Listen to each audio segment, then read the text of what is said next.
I don't have any big comments.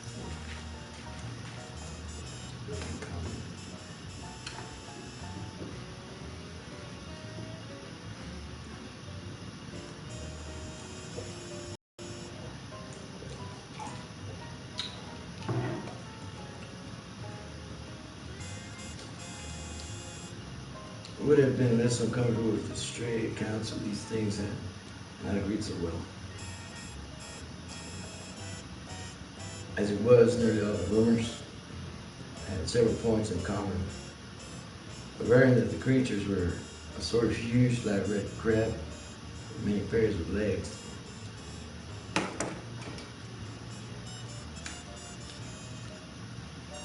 And sometimes on the hindmost pair only.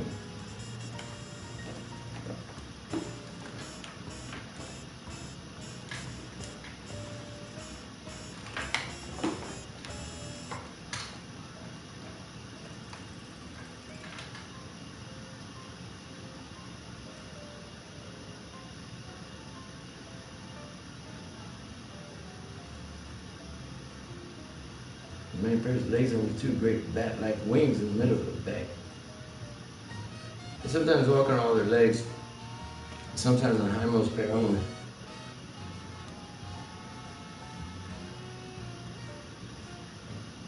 Even the others to convey large objects of indeterminate.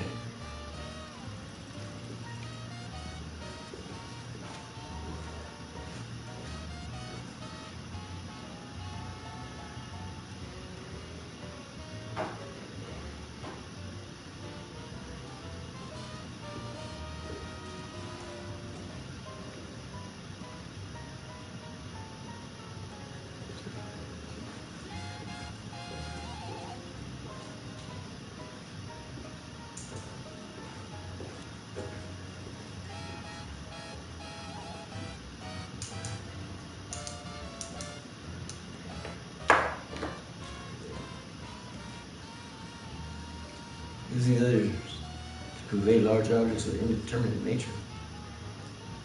On one occasion they spied in considerable numbers. A detachment of them wading along a shallow woodland and water course, 3 abreast in evidently disciplined formation. Once a specimen was seen flying, half launching itself from the top of a bald, lonely hill at night or vanishing in the sky after its great flapping wings had been silhouetted an instant against the full moon. These things seemed content, on the whole, to let mankind alone, till if they were at times held responsible for the disappearance of venturesome individuals. Especially persons who build houses too close to certain valleys or too high up on certain mountains. Many localities came to be known as inadvisable to settle in. People who look up at some of the neighboring mountain precipices and shudder the lower slopes of those green sentinels. But while according to the earliest legends, the creatures would appear to have harmed only those trespassing on their privacy, there were later accounts of their curiosity respecting men and of their attempts to establish secret outposts in the human world.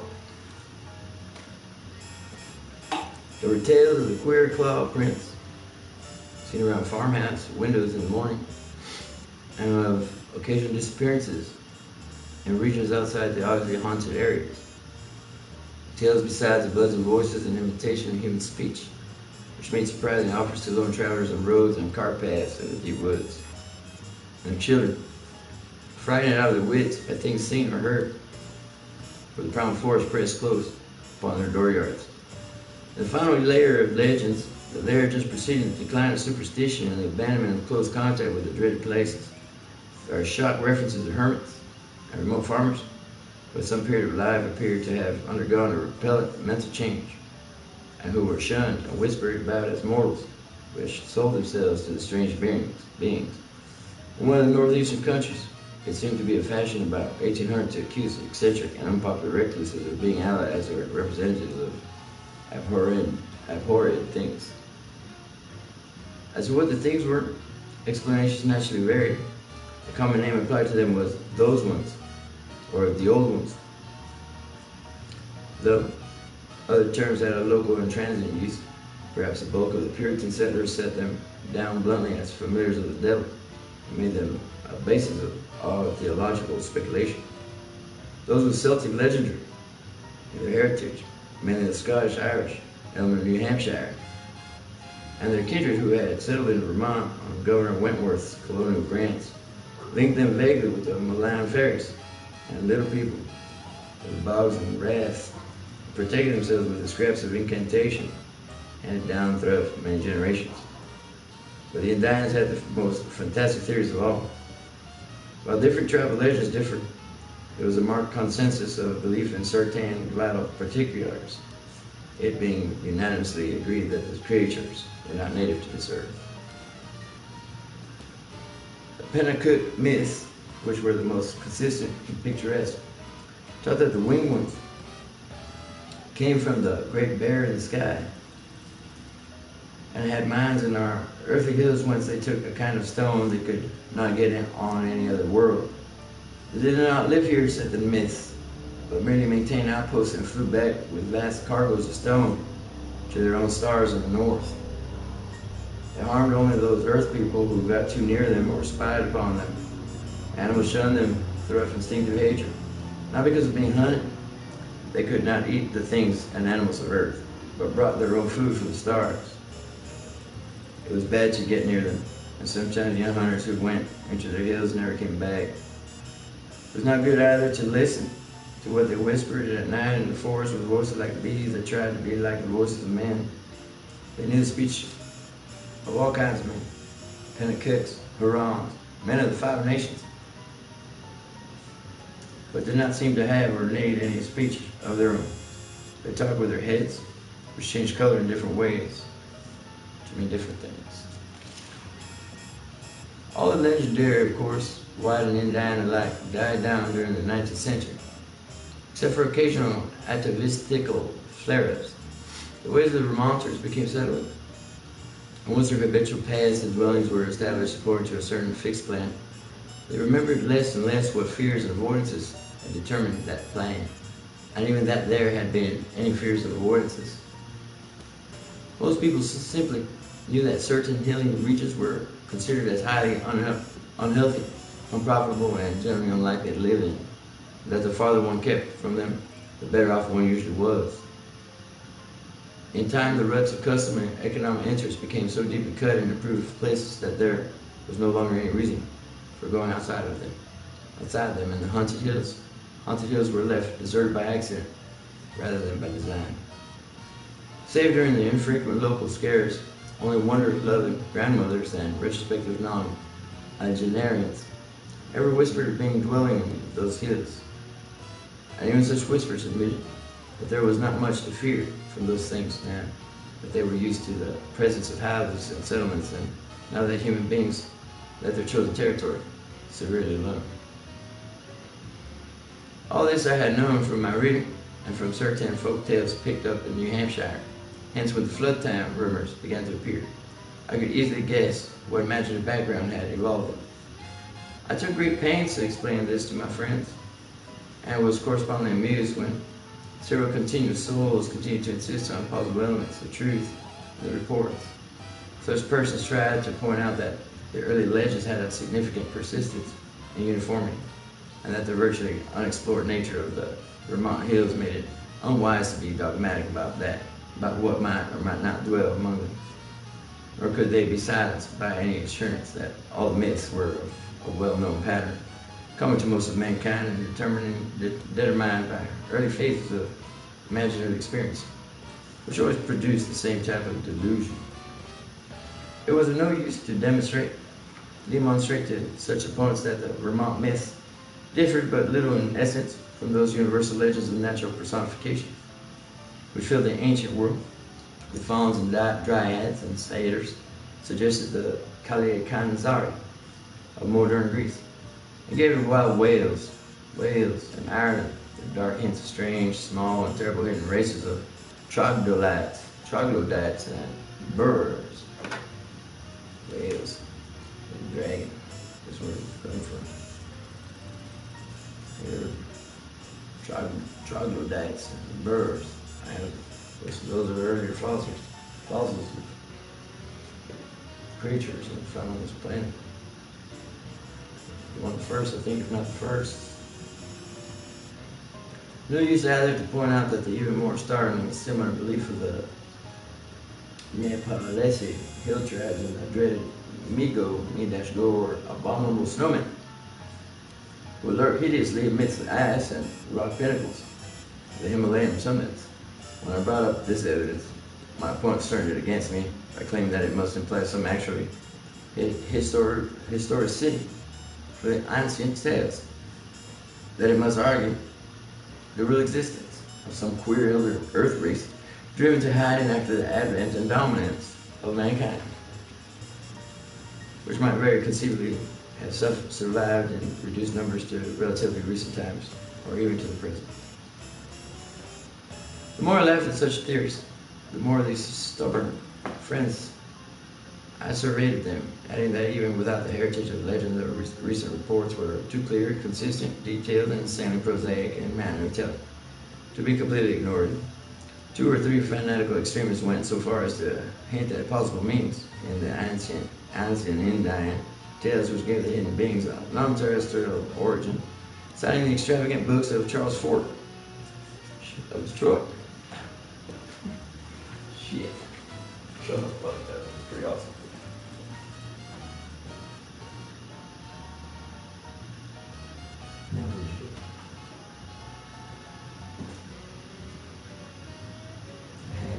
It's inconsequential to you because you ain't reading. So nothing to do with your bits. These sentences are for you. If you're not here, pay attention. Charles Fort, James Steinmeier.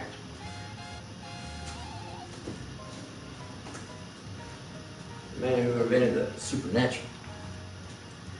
Jim Steinmeier. M-E-Y-E-R. A seminal biography of one of the most fascinating and polarizing figures in all of Americana. Charles Fort, the mad genius of the Bronx, the infant terrible of science, and a pioneering writer who shaped our view of the paranormal. By the early 1920s, Americans were discovering that the world was a strange place. Charles Fort could demonstrate that it was even stranger than anyone suspected. Frogs fell from the sky, blood rained from the heavens, mysterious airships visited the earth, dogs talked, people disappeared. Fort asked why, but even more vexing, he also asked why we weren't paying attention. A frustrated fiction writer, Fort became obsessed with a new kind of story before the first manifestation of Dadaism, which is one of my favorites because I like Dada, and D-A-D-A, it's funny, and surrealism. Wrote Louis Paul Wells and Jacques Bergère in The Morning of the Magicians. Charles Fort introduced him to science at Tizara, Breton, and their disciples were to introduce him to art and literature. A defiant refusal to play at the game where everyone but cheats, a furious insistence that there is something else. And Charles Fort, the man who invented the supernatural, historian James Steinmeier, goes deeply into the life of Fort as a man who saw himself first and chiefly as a writer, tireless chronicler of inconvenient facts for which science had no answer. Before such anomalies were the damned, by the damned, he wrote, I mean excluded. We shall have a procession of data, D-A-T-A, that science has excluded. Steinmeier makes especially intimate use of Fort's correspondence, providing a singularly reliable, full-scale portrait of the relationship between Fort and his friend, champion, and protector, Theodore Dreiser. And at the same time, Steinmeier tells the story of an era in which the certainties of religion and science were being turned on their heads, and of how Fort significantly challenged those orthodoxies, not on the grounds of some counter fundamentalism of his own, but simply for the plainest of reasons, that they didn't work. Jim Steinmeier is a renowned historian of stage magic and a critically acclaimed author of The Glorious Deception and Hiding the Elephant. A Los Angeles Times bestseller. He's also a leading designer of magic illusion who has done work for television, Broadway, and many of the best-known names of modern magic, such as Doug Henning and David Copperfield, who lives in Los Angeles. Look at that thing, it's a frog with wings and shit. Look at that stuff.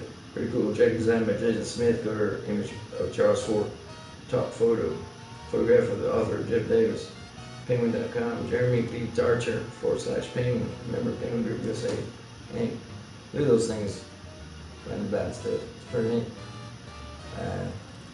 That was really weird. There's 99 books, $12.48. Man, that must be the most I've ever paid for a book from there.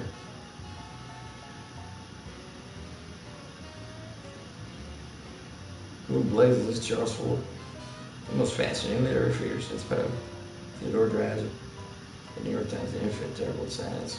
H.G. Wells, one of the most damnable bores who ever cut scraps from out of the Wade newspapers. So there's that. Just don't write things off. It's just not in your vein. Isn't that?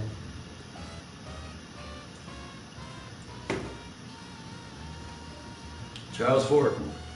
Books of Charles Fort with their claims that voyagers from other worlds in outer space have often visited Earth. Most of my foes, however, were merely romanticists who insisted on trying to transfer to real life the fantastic lore of lurking little people, made popular by the magnificent horror fiction of Arthur Machen. Woman number 2. Let's go on.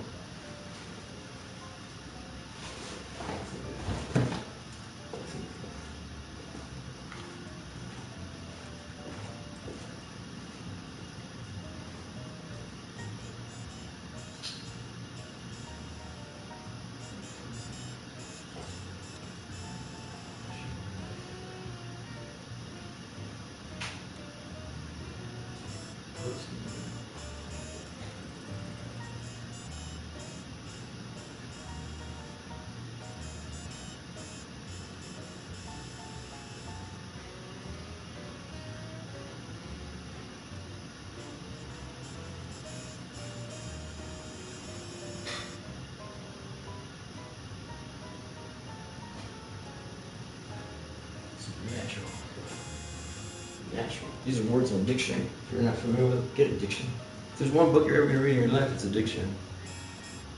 There's many different ones in different languages, and different things. Number 2. As was only natural under the circumstances, this piquant debating finally got into print in the form of letters to the Arcan advertiser, some of which were copied in the press of those Vermont regions whence the flood stories came. The Rutland Herald gave half a page of extracts from the letters on both sides, while the Brattleboro Reformer reprints one of my long historical and methodological summaries in full, with some accompanying comments in the Pen Drifters. I like the sound of that. Thoughtful column, which supported and applauded my skeptical conclusions. By the spring of 1928, I was almost a well-known figure in Vermont, notwithstanding the fact that I had never set foot in the state.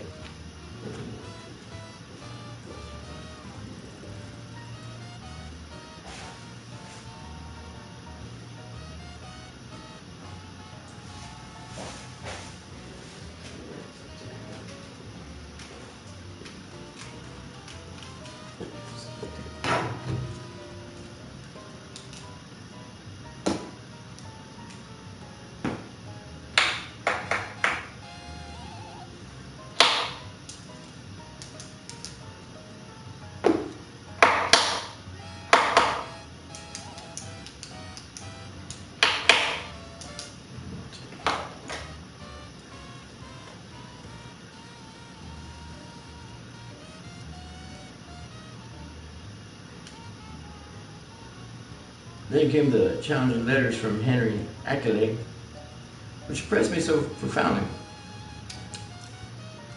and which took me for the first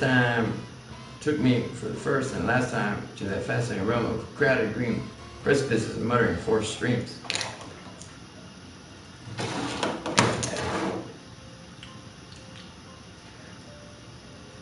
Most of what I now know of Henry Wentworth Ackley was gathered by correspondence with his neighbors and with his only son in California. After my experience in his wholly lonely farming past, he was, I discovered, the last representative on his home soil of a long, locally distinguished line of jurists, administrators, and gentlemen-agriculturists. In him, however, the family mentally had veered away from practical affairs to pure scholarship, so that he had been a notable student of mathematics, astronomy, biology, anthropology, and folklore at the University of Vermont.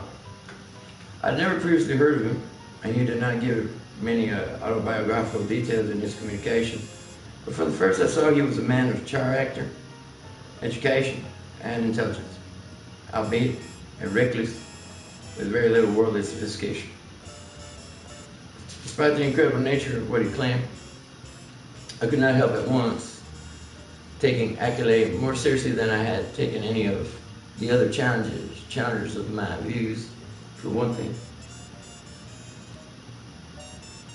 he was really close to the actual phenomenon, visible and tangible, that he speculated so grossly about. And for another thing, he was amazingly willing to leave his conclusions in a tentative state like a true man of science. He had no personal preferences to advance and was always guided by what he took to be solid evidence. Of course, I began by considering him mistaken, but gave him credit for being intelligently mistaken. That's nice. Intelligently mistaken.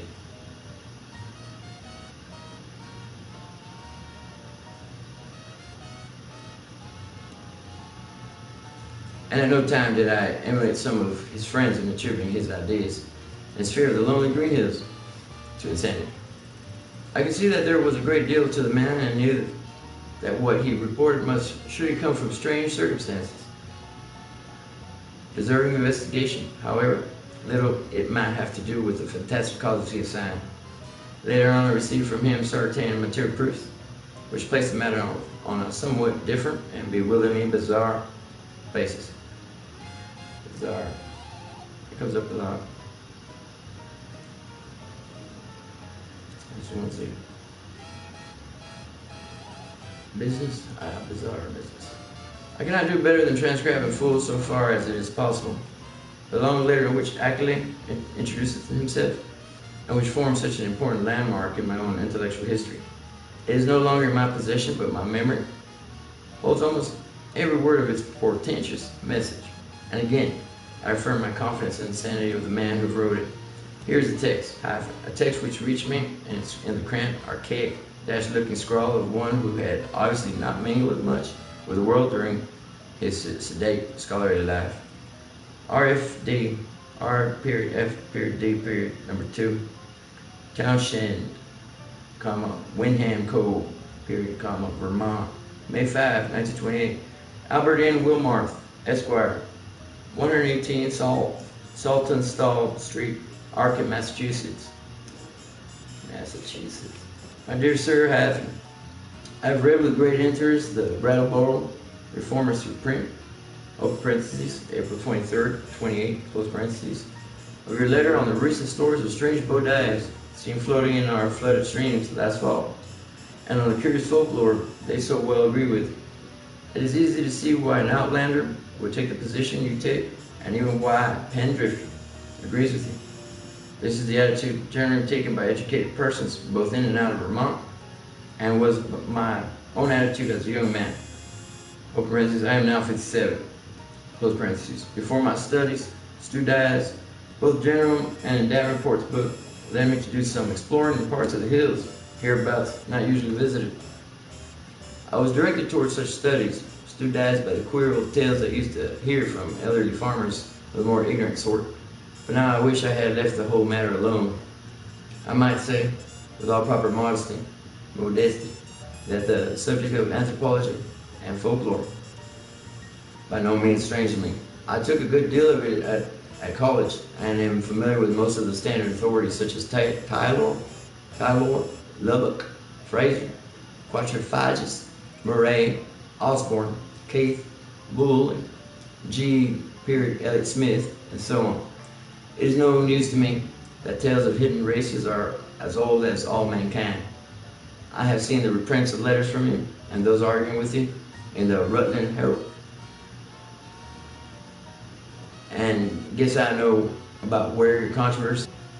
What I desire to say now is that I'm afraid they are nearer right than yourself. Even though they are nearer right than they realize themselves have, for of course they go only by theory and cannot know what I know. If I knew as little of the matter as they, I would not feel justified in believing as they do. I would be wholly on your side. You can see that I am having a hard time getting to the point, probably because I really dread getting to the point. But the upshot of the matter is that I have certain evidence that monstrous things do indeed live in the woods on the high hills which nobody visits. Shannon said, the hills have eyes. I have not seen any of the things floating in the rivers as reported, but I have seen things like them under circumstances I dread to repeat. I have seen footprints, and of late have seen them near my own home. Oh, for instance, I live in the old Accolade place south of Townsend Village, on the side of Dark Mountain, close parentheses, that I dare tell you now. And I have overheard voices in the woods at certain points that I will not even begin to describe on paper. At one place I heard them so much that I took a phonograph there, with a dictaphone attached, and I shall try to arrange to have you hear the record I got. I've run it on the machine for some of the old people up here, and one of the voices had nearly scared them paralyzed by reason of its likeness to a certain voice. Open parentheses. That buzzing voice in the woods which Davenport mentions, that their grandmothers have told about and mimicked for them. I know what most people think of a man who tells about hearing voices. Quotes. But before you draw conclusions, just listen to this record and ask some of the older backwoods people what they think of it. If you can account for it normally, very well, but there must be something behind it. Ex nihilo nihil fit. You know? Now, my object in writing you is not to start an argument, but to give you information which I think a man of your taste will find deeply in. It's private. Publicly, I am on your side for certain things, true. Meaning that it does not do for people to know too much about these matters. My own studies are now wholly private, and I would not think of saying anything to attract people's attention and cause them to visit the places I have explored. It is true, terribly true, that there are non-human creatures watching us all the time, with spies among us, and gathering information. It is from a wretched man who, if he was sane, as I think he was one of those spies, that I got a large part of my clues to the matter. He later killed himself, but I have reason to think there are others now. The things come from another planet, being able to live in interstellar space and fly through it on clumsy, powerful wings, which have a way of resisting the ether, but which are too poor at steering to be of much use in helping them about on Earth. I will tell you about this later. If you do metals from mines that go deep under the hills, and I think I know where they come from. They will not hurt us if we let them alone, but no one can say what will happen if we get too curious about them. Of course, a good army of men could wipe out their mine colony. That is what they are afraid of. But if that happened, more would come from outside, any number of them. They could easily conquer the earth, but have not tried so far because they have not needed to. They would rather leave things as they are to save bother. I think they mean to get rid of me because of what I have discovered. There's a great black stone with unknown hieroglyphics, half worn away, which I found in the woods on Round Hill, east of here. After I took it home, everything became different.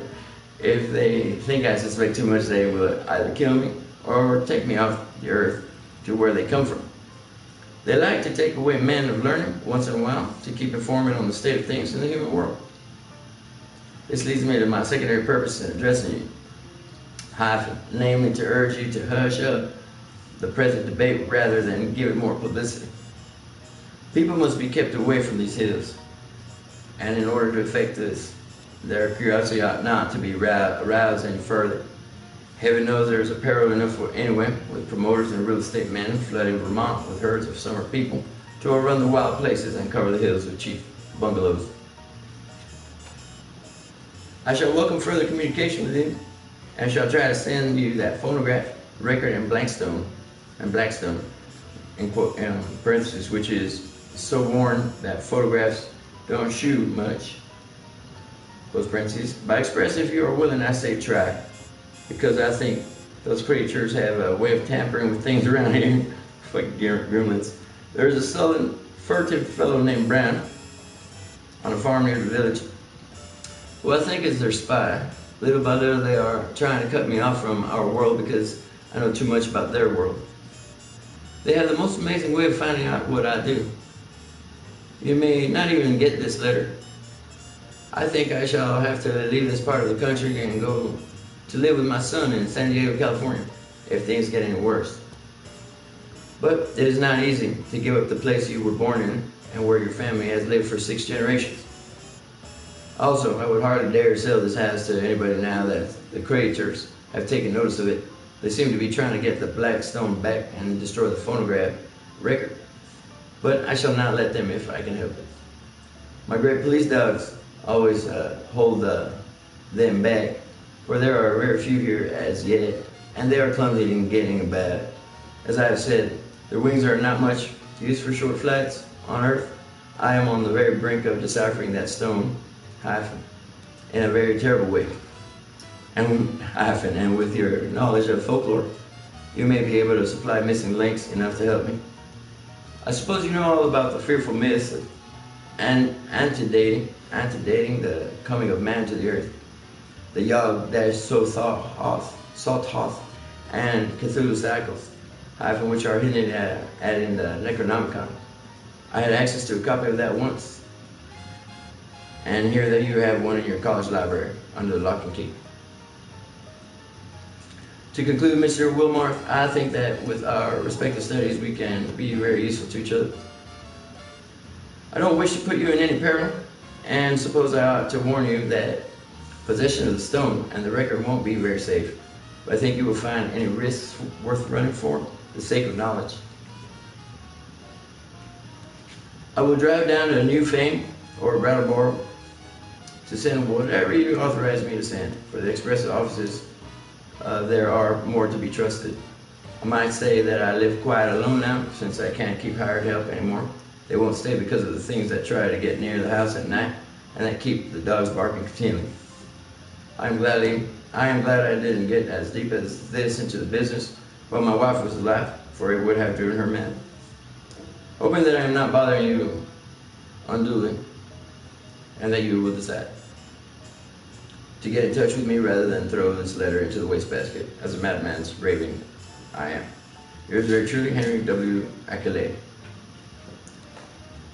Did I cross that? P.S. Postscript. I'm making some extra prints of certain photographs taken by me, which I think will help to prove a number of the points I have touched on. The old people think they are monstrously true. I shall send you these very soon if you are interested. HWA.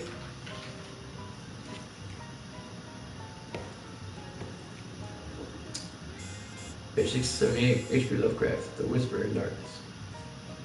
It would be difficult to describe my sentiments upon reading this strange document for the first time, by all ordinary rules.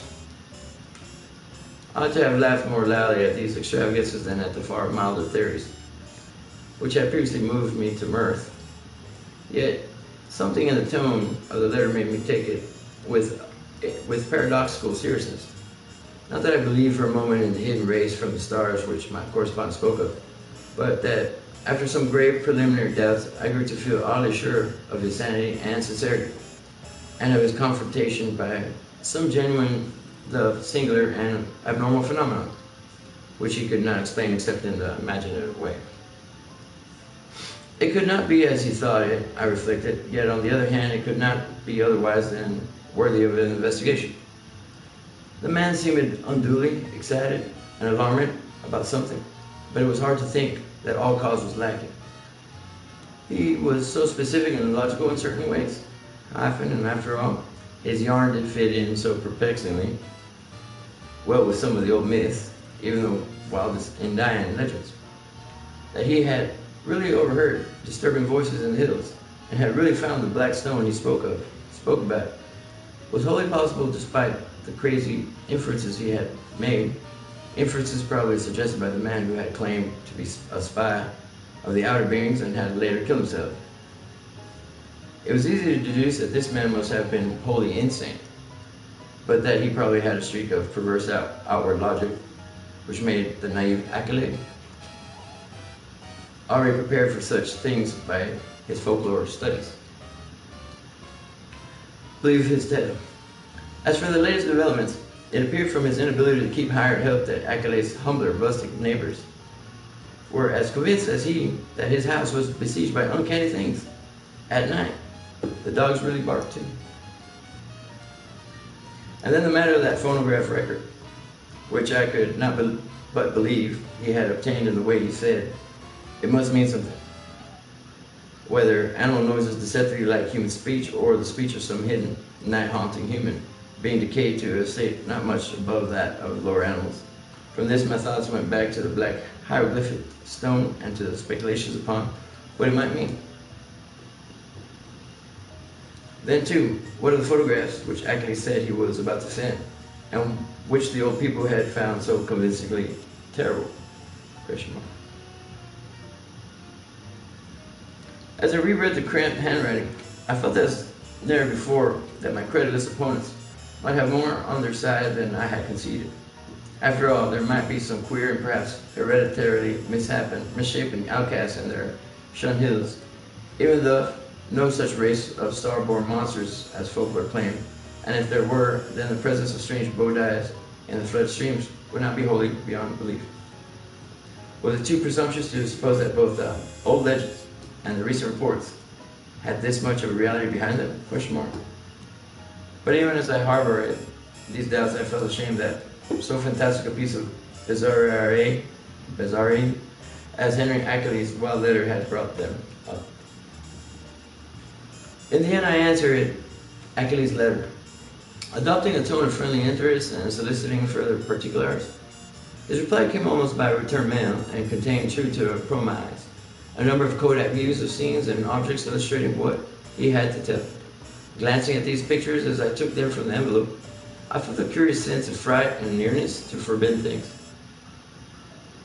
For in spite of the vagueness of most of them, they had a damnably suggestive power which was intensified by the fact that they're being genuine photographs.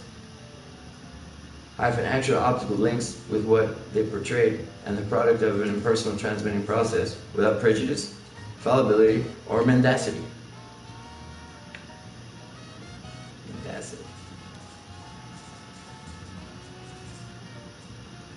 The more I looked at them, the more I saw that my serious estimate of Ackley and his story had not been unjustified.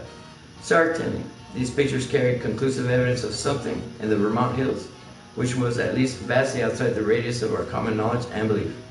The worst thing of all was the footprint. Have you taken where the sun shone on a mud patch, somewhere in a deserted upland?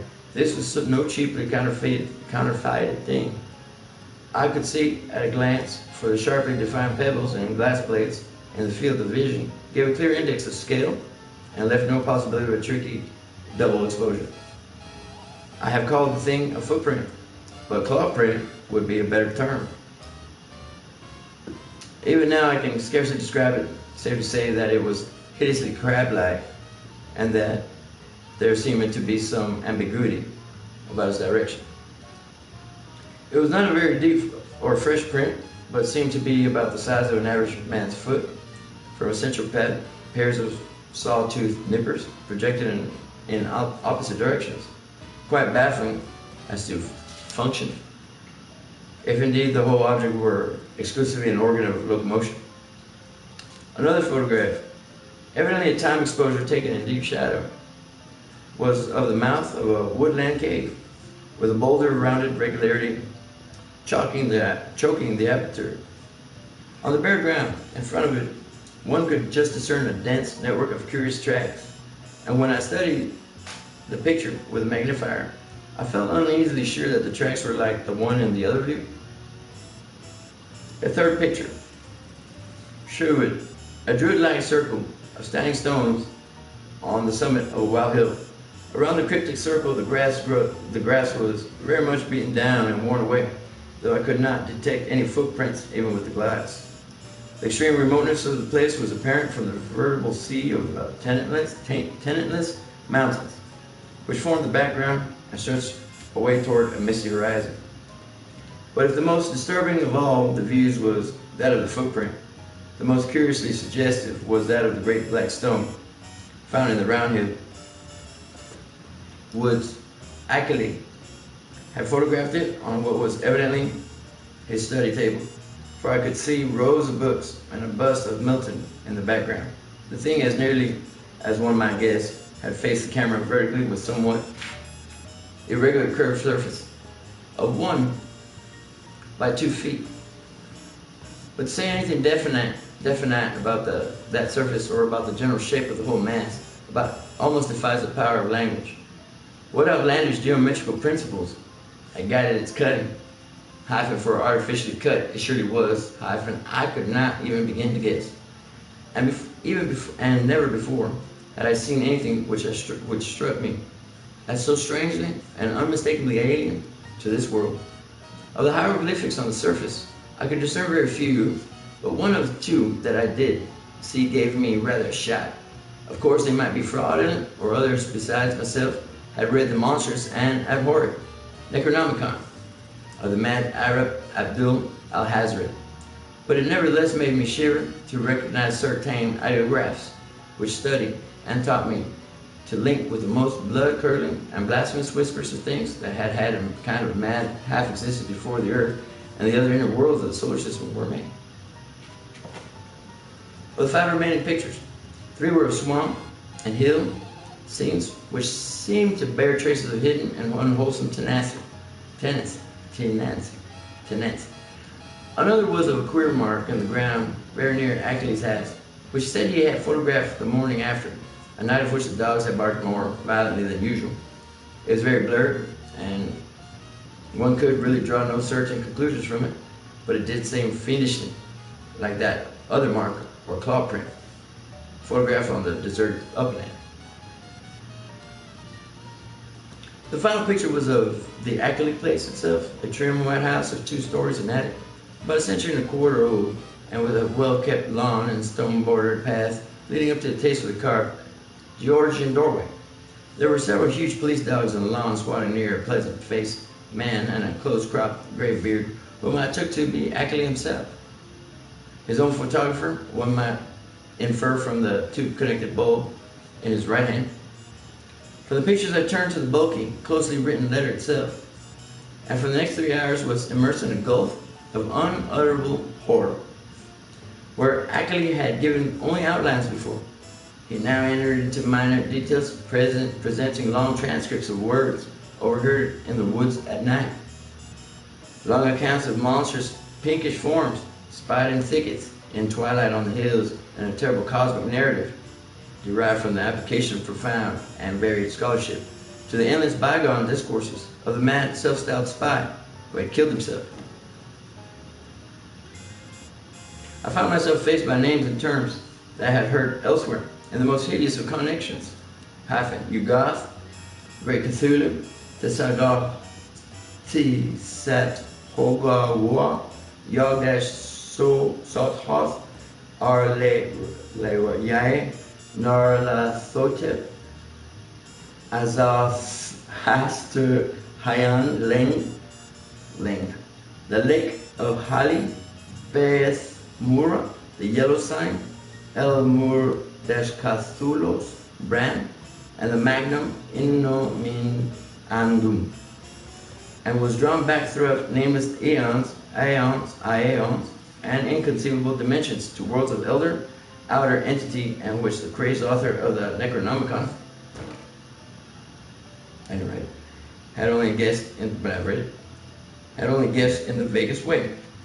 I was told of the pits of primal life and of the streams that had trickled down therefrom, and finally of the tiny rivulet from one of those streams which had become entangled with the destinies of our own earth. My brain whirled, and where before I had attempted to explain things away, I now began to believe in the most abnormal and incredible wonders. The array of vital evidence was damnably vast and overwhelming.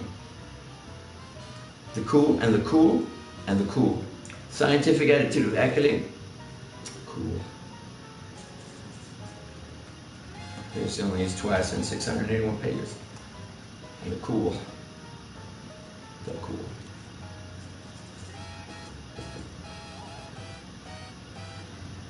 Attitude of Ackley, hyphen, an attitude removed as far as imaginable from the demented, the fanatical, the hysterical, or even the extravagantly speculative. Hyphen, had a tremendous effect on my thought and judgment. By the time I laid the frightful letter aside, I could understand the fears he had come to entertain, and was ready to do anything in my power to keep people away from those wild, haunted hills. Even now, when time has dulled the impression and made me half question my own experience and horrible doubts, there are things in that letter of Achilles which I would not quote, or even form into words on paper. I am almost glad that the letter and record and photographs are gone now. Hyphen, and I wish, for reasons I shall soon make clear, that the new planet beyond Neptune had not been discovered. Pluto. With the reading of that letter, my public debating about the Vermont horror permanently ended. Arguments from opponents remained unanswered or put off with promises, and eventually the controversy petered out into oblivion. During late May and June, I was in constant correspondence with Ackley, though once in a while a letter would be lost, and so that we would have to retrace our ground and perform considerable laborious copying. What we were trying to do as a whole was to compare notes in matters of obscure mythological scholarship and arrive at a clear correlation of the Vermont horrors with the general body of primitive world legend. For one thing, we virtually decided that these morbidities and the hellish Himalayan me-go, were one of the same order of incarnated nightmare. There were also absorbing zoological conjectures, I'm taking that class, zoology, which I would have referred to Professor Dexter in my own college. But the Ackley imperative command to tell no one of the matter before us. If I seem to disobey that command now, it is only because I think that at this stage a warning about the farther Vermont hills, hyphen, and about those Himalayan peaks which bold explorers are more and more determined to ascend, is more conducive to public safety than silence would be. One specific thing we were leading up to was the deciphering of the hieroglyphics on that infamous black stone, a deciphering which might well place us in possession of secrets deeper and more dizzying than any formerly known to man. Next one's 3.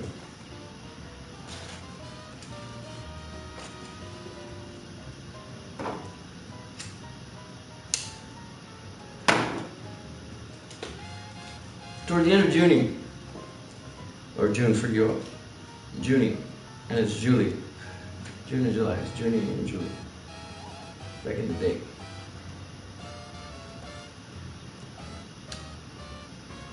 Toward the end of Junie, the phonograph record came, hyphen, shipped from Brattleboro, since Ackley was unwilling to trust conditions on the branch line north of there.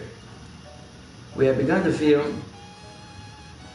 an increased sense of espionage, aggravated by the loss of some of our letters, and said much about the insidious deeds of certain men, whom we considered tools and agents of the hidden beings.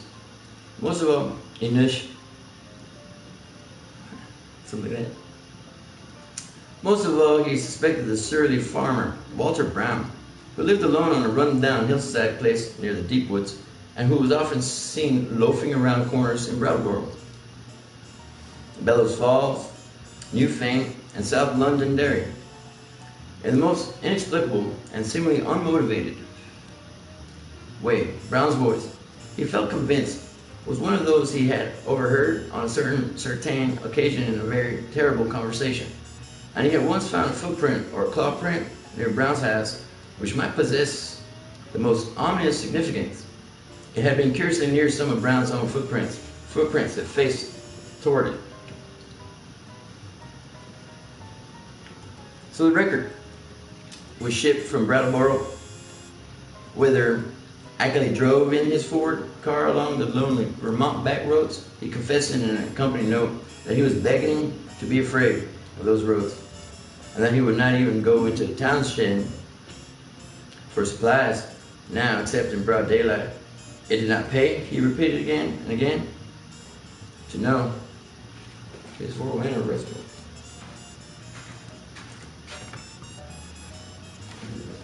4 hours.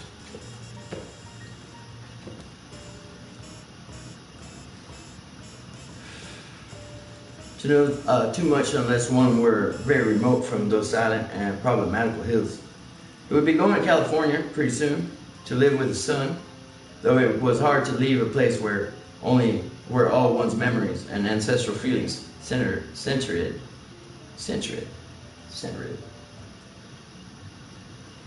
Before trying the record on the commercial machine, which I borrowed from the college administration building, I carefully went over all the explanatory matter in Ackley's various letters. This record, he had said, was obtained about 1 a.m. on the 1st of May, 1915. Dang.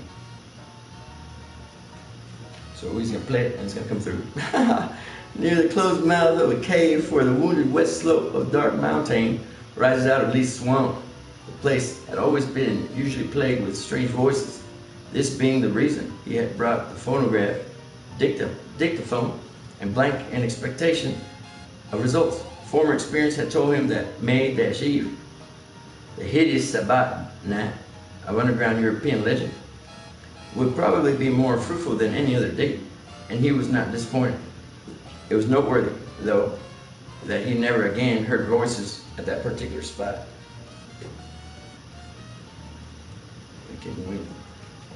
Unlike most of the overheard forest voices, the substance of the record was quasi-ritualistic and included one palpably human voice which Ackley had never been able to place.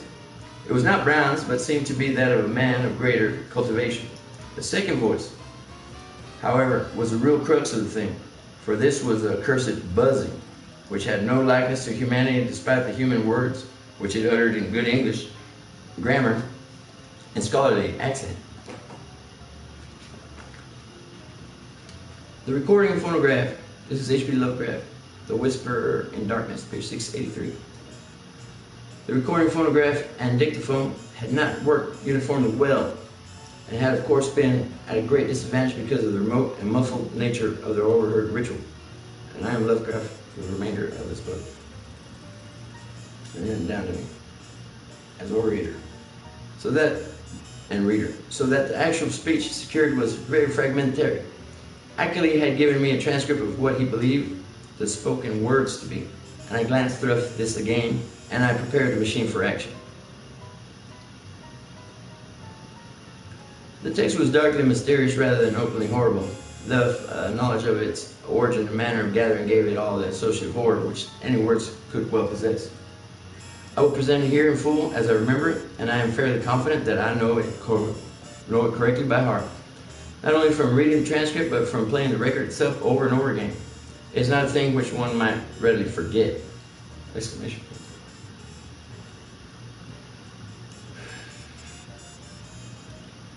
Open parentheses, indistinguishable sounds, close parentheses, open parentheses, a cultivated male human voice, close parentheses, ... is the Lord of the woods, comma, even to ... and the gifts of the men of language, ... So from the wells of night to the gulfs of space, and from the gulfs of space to the wells of night, ever the praises of great Cthulhu, of Tisat Ho-Wu-Wa, and of him who is not to be named, period. Ever their praises, and abundance to the black goat of the woods, Ayah, Shub-Nuga-Roth, the goat with 1,000 young, exclamation point. Open parentheses, a buzzing imitation of human speech, close parentheses. Ayah, Shub-Nuga-Roth, the black goat of the woods with 1,000 young, exclamation point. Open parentheses, human voice, close parentheses. And it has come to pass that the Lord of the woods, being ... 7 and 9, down the onyx steps ...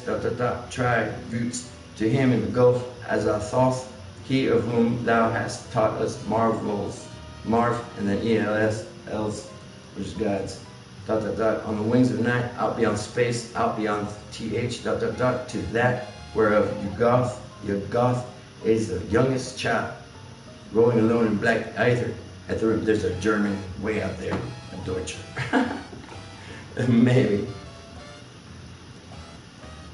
Is the youngest child, rolling alone in black ether at the rim,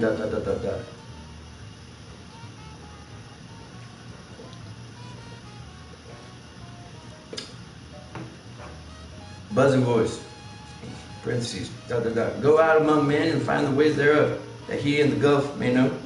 To Nayar Lathote, mighty messenger, must all things be told.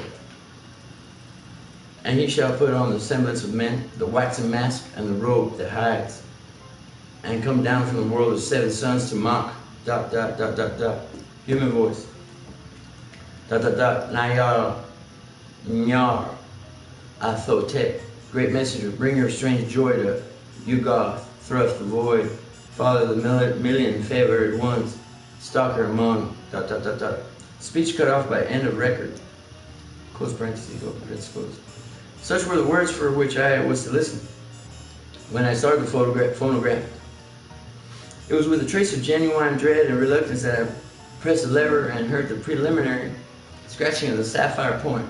And I was glad that the first faint, fragmentary words were in human voice, hyphen, a mellow, educated voice, which seemed vaguely Bostonian in accent, and which was certainly not that of any native of the Vermont hills. As I listened to the tantalizingly feeble rendering, I seemed to find the speech identical with Achilles' carefully prepared transcript. On it chanted in the mellow Bostonian voice, Ayah Shub Nego Roth, the goat with 1,000 young. And then I heard the other voice.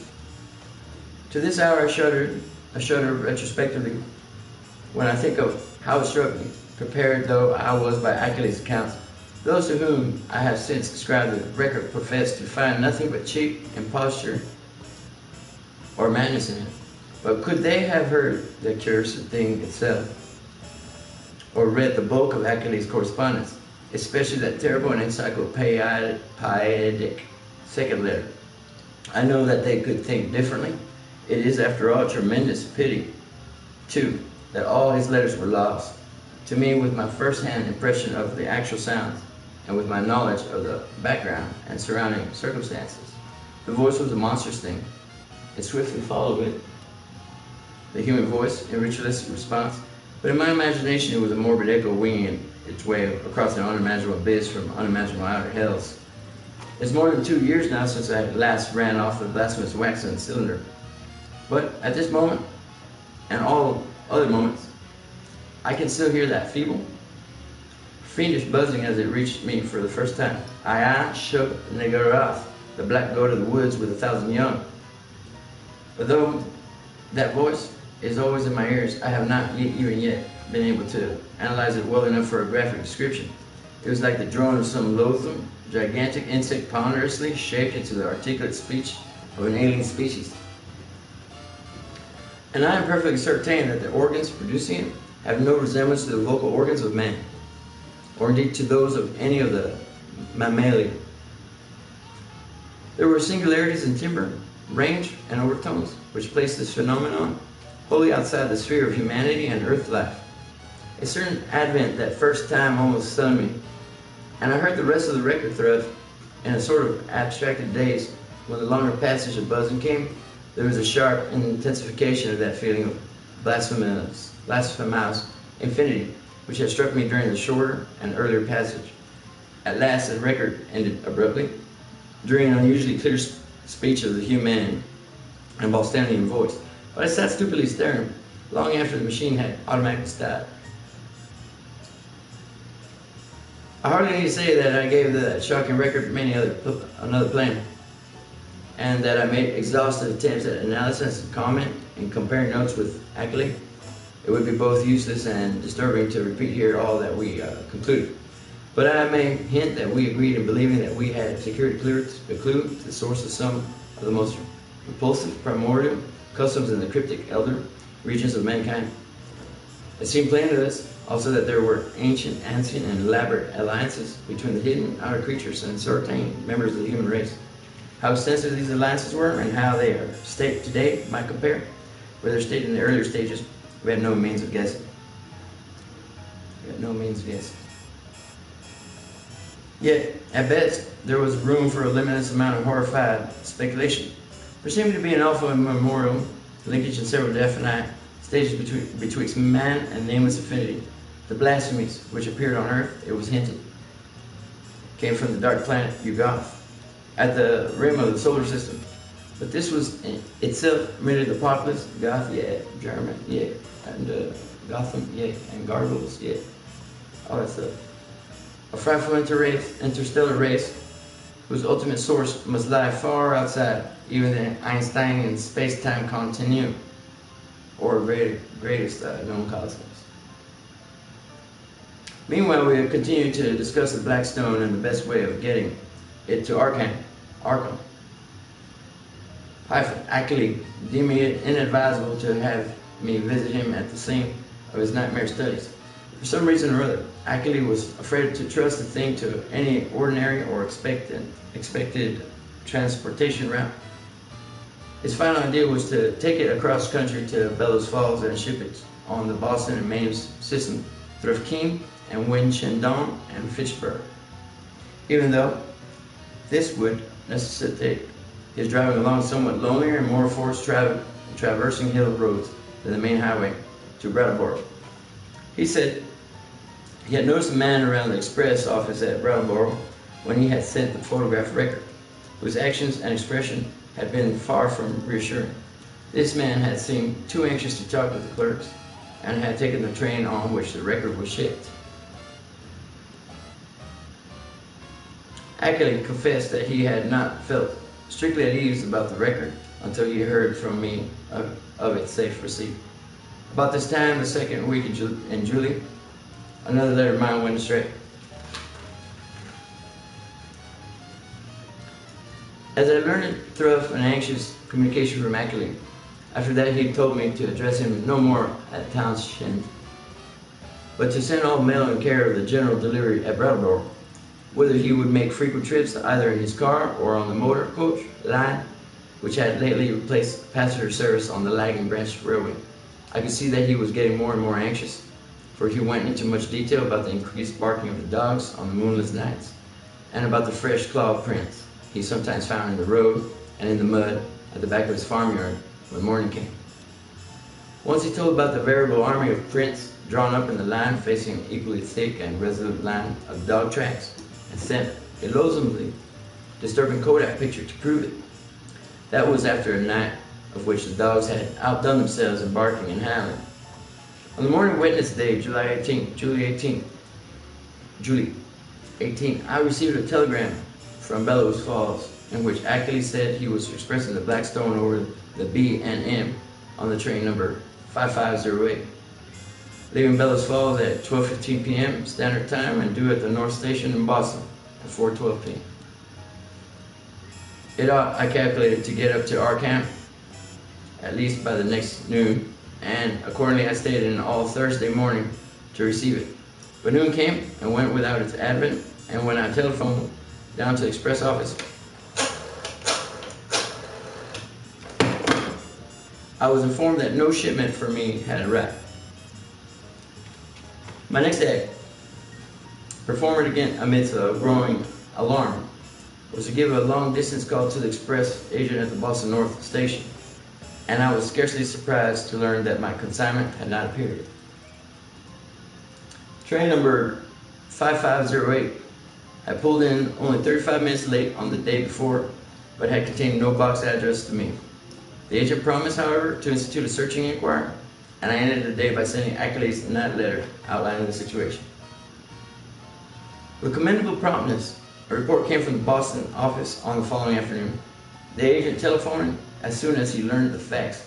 It seemed that the railway express clerk number 5508 had been able to recall an incident which might have been much bearing on my loss. An argument with a very curious dash-voiced man, lean, sandy, and rustic looking, when the train was waiting at Keene NH, North Hampshire, shortly after 1 o'clock Standard Time. The man, he said, was greatly excited about a heavy box which he claimed to expect, but which was neither on the train nor entered on the company's books. He had given the name of Stanley Adams, and had such a queerly thick, droning voice that it made the clerk abnormally dizzy and sleepy to listen to. The clerk could not remember quite how the conversation had ended, but recalled starting into a fuller awakeness when the train began to move. The Boston agent added that this clerk was a young man of wholly unquestioned veracity and reliability, of known antecedents, and along with the company.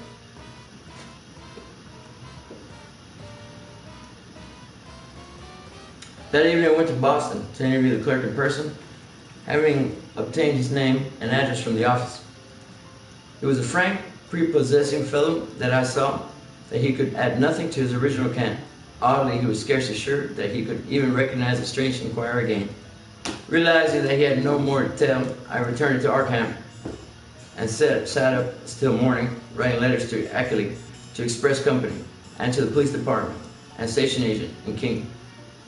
I felt that the strange dash-voiced man who had so queerly affected the clerk must have a pivotal place in the ominous business, and hoped that King Station employees and telegraph dash office records might tell something about him and about how he had happened to make his inquiry and where he did.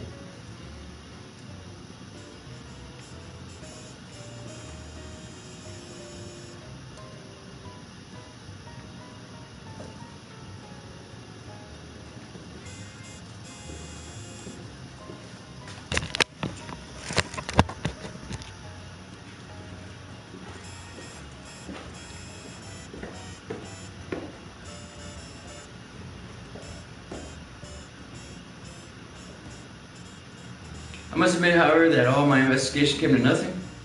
The queer-voiced man had indeed been noticed around the Keene station in the early afternoon of July 18, and one lounger seemed to couple him vaguely with a heavy box, but he was altogether unknown, and had not been seen before or since.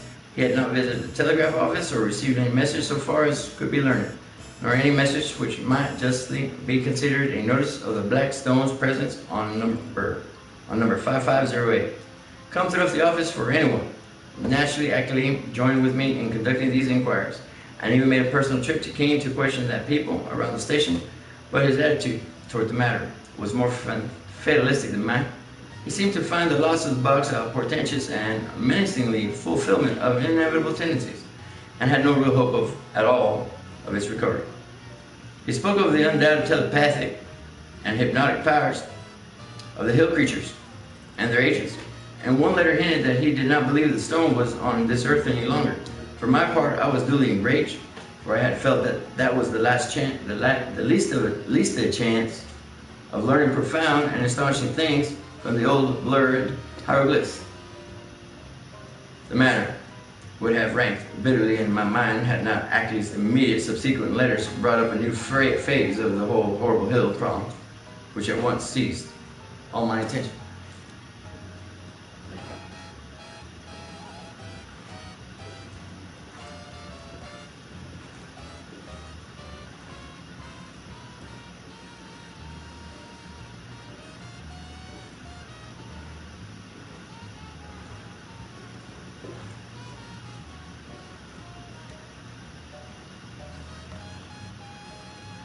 For 2 years, and then they cut out. What's that riff?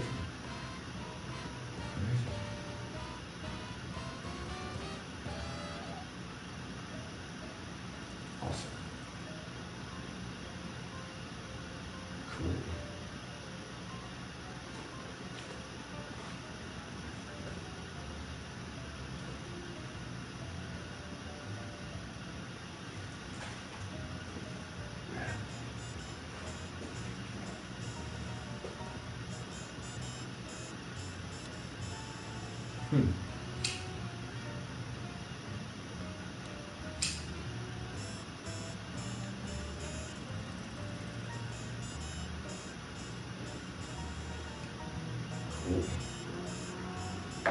Superman?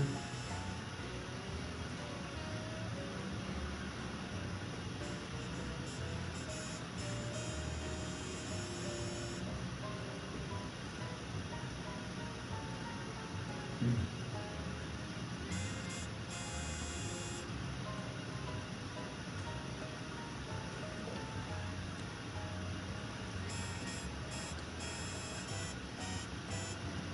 here.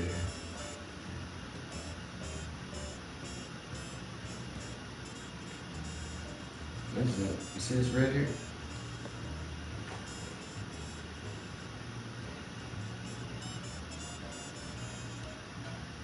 That's not actually physically here.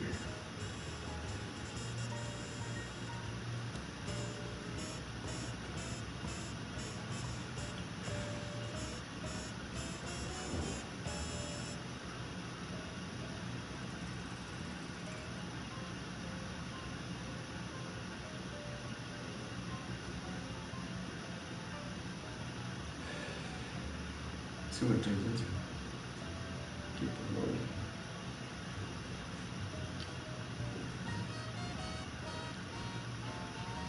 Four. The unknown things. Accurately wrote and script grown pitifully tremulous had begun to close in on him with a wholly new degree of determination. The nocturnal barking of the dogs whenever the moon was dim or absent was hideous now, and there had been attempts to molest him on the lonely roads he had to traverse by. On the 2nd of August, while bound, which used to be Augustine, which turned into Austin, like Texas. While bound for the village in his car, he had found a tree trunk when it was tailhouse with a J. Man come with a J. Laid in his path at a point. Somebody yell at me if it comes all the way in front of my face. It's right there. Super cool.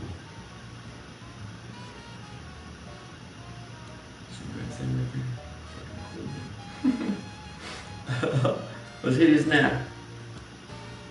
And there had been attempts to molest him on the lonely roads he had to traverse by. On the 2nd of August, while bound for the village in his car, he had found a tree trunk laid in his path at a point where the highway ran through a deep patch of woods, by the savage barking of the 2 great dogs he had with him.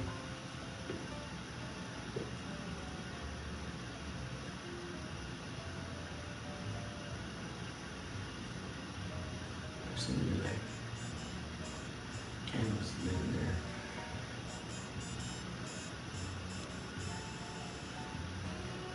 So cool.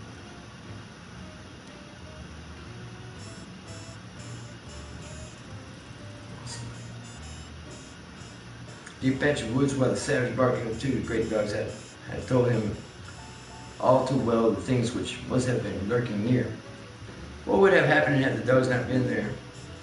He not dare guess, but he never went out now without at least 2 of his faithful and powerful pack. Other road experiences had occurred on August, what's that, 5th and 6th. I don't know how to turn on the chat so people can chat on the side. I don't know how to do that.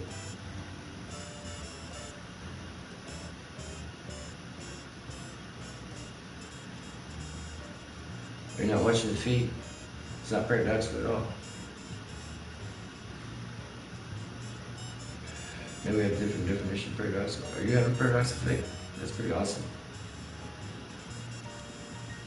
Without at least 2 of his faithful and powerful pack. Other road experiences.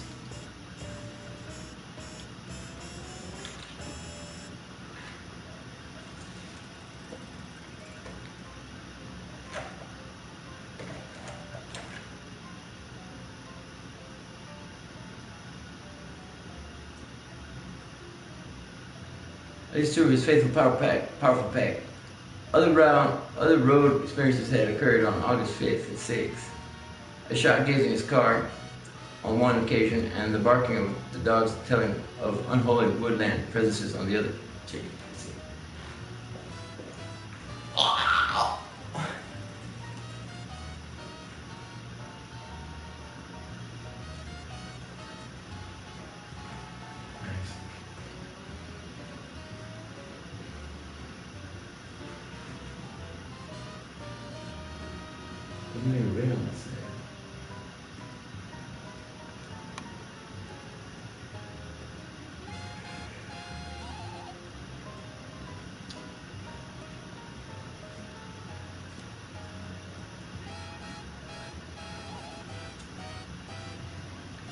I'm not sure on the side there.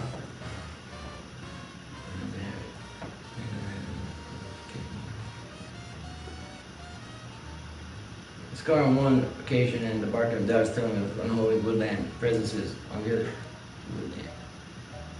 On August 15th, I received a frantic letter which disturbed me greatly, which made me wish Accolade would put aside his lonely reticence and call in the aid of the law.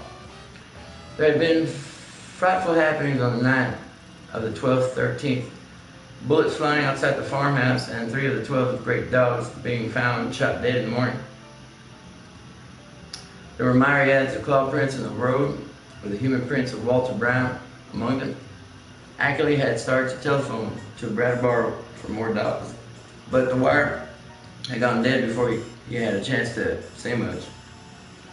Later he went to Brattleboro in his car and learned there that Lyman deserted hills north of Newfane, but he was about to start home with 4 fine new dogs and several cases of ammunition for his big game repeating rifle. The letter was written at the post office in Brattleboro and came through to me without delay. My attitude toward the matter was by this time quickly slipping from scientific to an alarmingly personal one. I was afraid for Ackley and his remote, lonely farmhouse, and half afraid for myself because of my now definite connection with the strange hill problem. The thing was reaching out, so would it suck me in and engulf me? Question mark.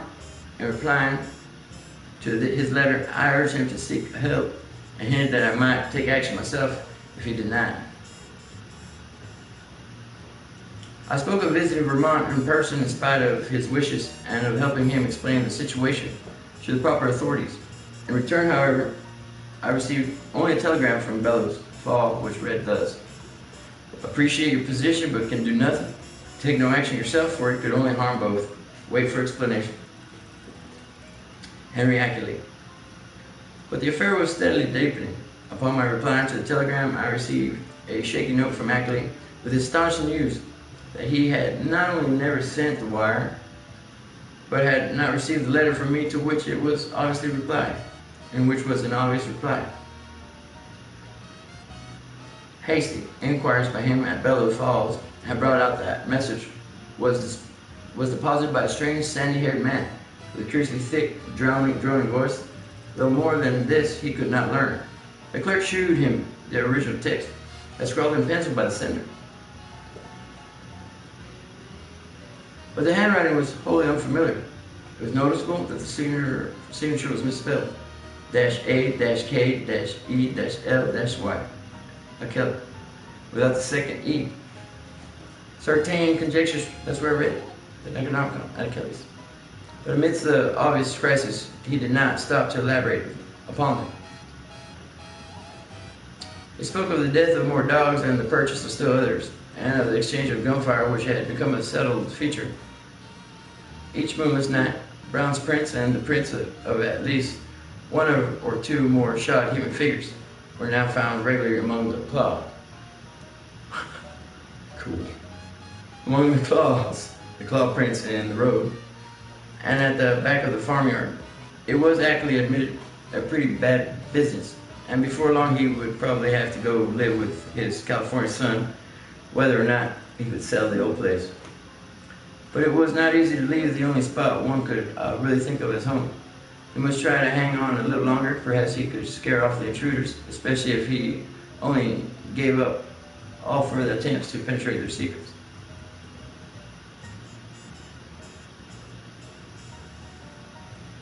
Right actually at once, I renewed my offers of aid and spoke again of visiting him and helping him convince the authorities of his dire peril. In his reply, he seemed less set against that plan than his past attitude would have led one to predict, but said he would like to hold off a little while longer, hoping long enough to get his things in order and reconcile himself to the idea of leaving an almost morbidly cherished birthplace. People looked askance at his studies and speculations, and it would be better to get quietly off without setting the countryside in a turmoil and creating widespread doubts of his own sanity. He had had enough, he admitted, but he wanted to make a dignified exit if he could. This letter reached me on the 28th of August, and I prepared and mailed as encouraging a reply as I could.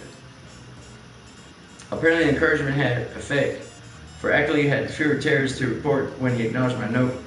He was very optimistic though, and expressed the belief that it was only the full moon season which was holding the creatures off. He hoped there would not be many dense and cloudy nights, and talked vaguely of boarding in Bridlewell when the moon waned. Again, I wrote him encouragingly, but on September 5th, there came fresh communication which had obviously crossed my letter in the mails, and to this I could not give any such hopeful response. In view of its importance, I believe I had better give it in full, hyphen, as best as I could do from memory of the shaky script. It ran suddenly as follows.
Superman showed up.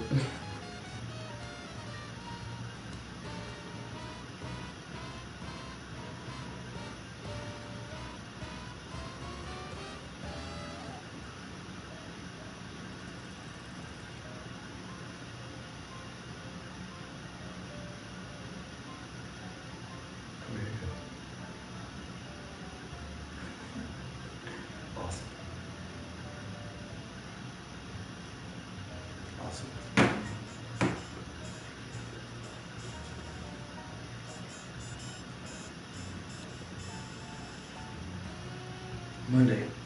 Dear Will Marth, hi.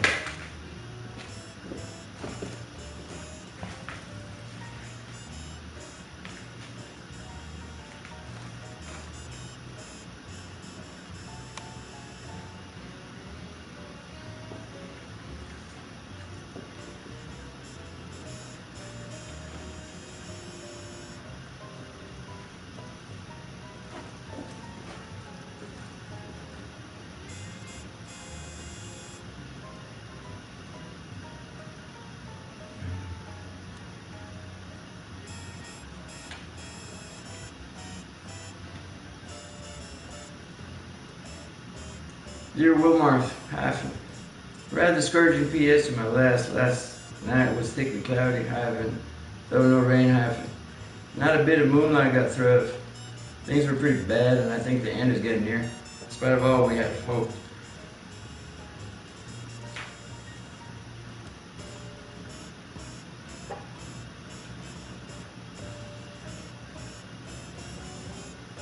And not a bit of moonlight got through. Things were pretty bad, and I think the end is getting near. In spite of all, we had hope. After midnight, something landed on the roof of the house, and the dogs all rushed up to see what it was. I could hear them snapping and tearing around.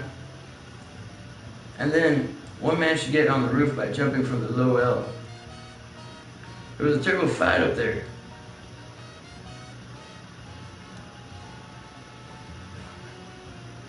And I heard a frightful buzzing, which I'll never forget. And then there was a shocking smell. About the same time, bullets came through the window and nearly grazed me. I think the main line of the hill creatures had gotten close to the house when the dogs divided because of the roof business. What was up there, I don't know yet, but I'm afraid the creatures are leading to steer better with their space wings. I put out the light and used the windows for loopholes and raked all around the house with rifle fire, aimed just high enough not to hit the dogs that seemed to end the business. But in the morning I found great pools of blood in the yard, beside pools of green sticky stuff that had the worst odor I have ever smelled.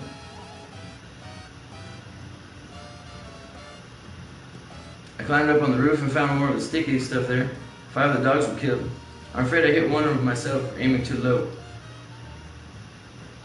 for he was shot in the back. Now I'm studying the pains the shots broke, and I'm going to Brattleboro for more dogs.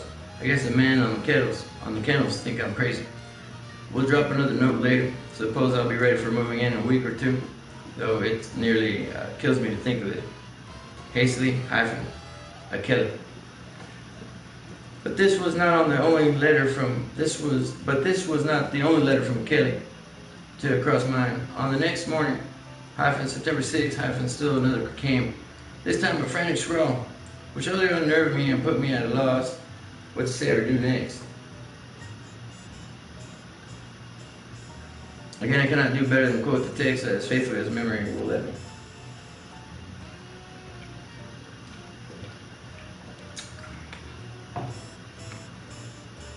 Tuesday, clouds didn't break, no moon again, and going into the wane anyhow. I'd have the house wired for electricity and put in a searchlight if I didn't know they cut the cables as fast as they could be mended. I think I'm going crazy.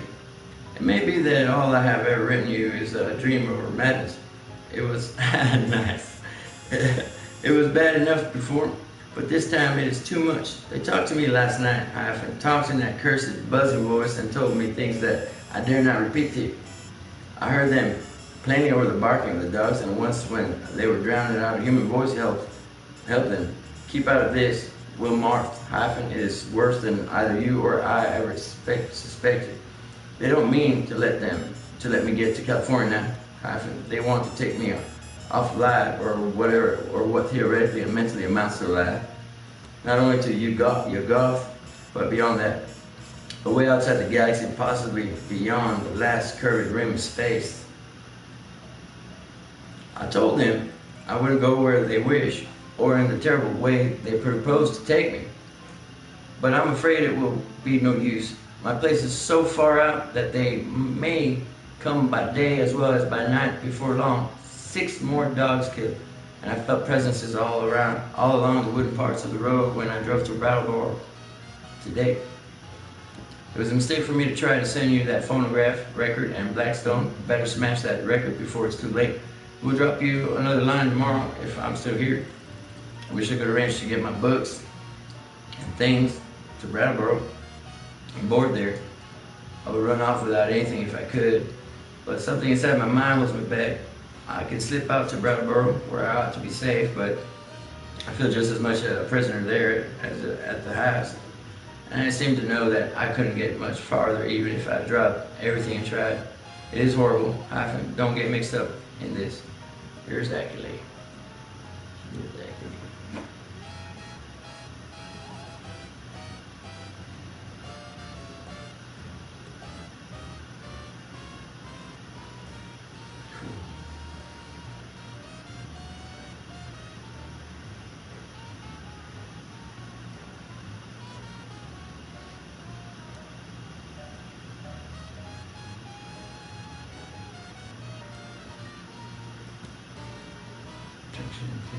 That's good.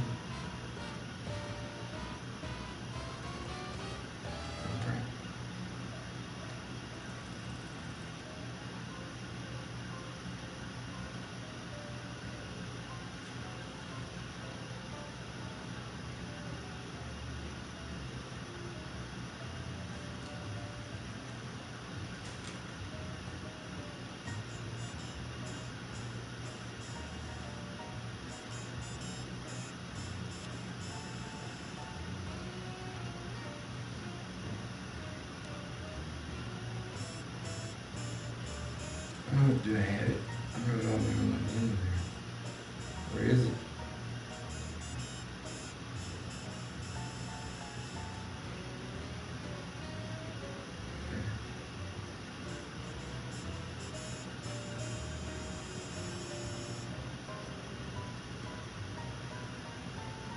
It won't let me.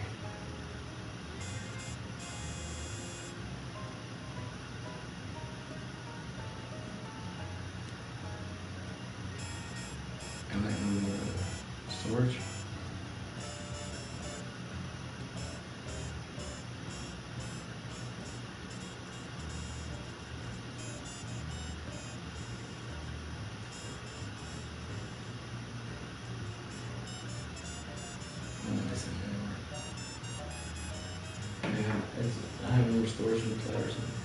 I don't know how that works. I'll look into it later. I did not sleep. Okay, Wednesday. W. Hyphen. Your letter came, but it's no use to discuss anything anymore. I'm fully resigned. Wonder that I have even enough willpower left to fight them off. Can't escape even if I were willing to give up everything and run. They'll get me. I had a letter from them yesterday, RFD. Man brought it while I was BRFD. Wasn't that a boy on it? Man brought it while I was at Brattleboro. Tied the postmark, Bellows Falls. Tells what they want to do with me. I can't repeat it. Look out for yourself too. Smash that record. Cloudy nights keep up and moon waning all the time. Wish I dared to get up. Hell, might brace up my willpower, but everyone who would dare to come at all would call me crazy unless there happened to be some proof. Couldn't ask people to come for no reason at all. I'm all out of touch with everybody and have been for years. But I haven't told you the worst, Will Marth. Brace up to read this for. It will give you a shot. I'm telling the truth, though it is this. I have seen and touched one of the things, or part of one of the things. God, man, but it's awful. It was dead, of course. One of the dogs had it, and I found it near the kennel this morning. I tried to save it in the woodshed to convince people of the whole thing, but it all evaporated in a few hours. Nothing left, you know. All those things in the rivers were seen only on the first morning after the flood. And here's the worst. I tried to photograph it for it, but when I developed the film, there wasn't anything visible except the woodshed. What can the thing have been made of? Question mark. I saw it and I felt it, and they all leave footprints. It was surely made of matter. Hyphen. But what kind of matter? Question mark.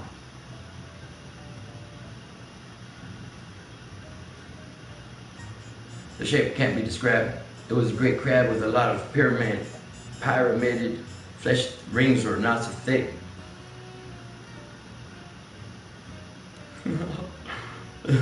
Ropey stuff covered with feelers where a man's head would be.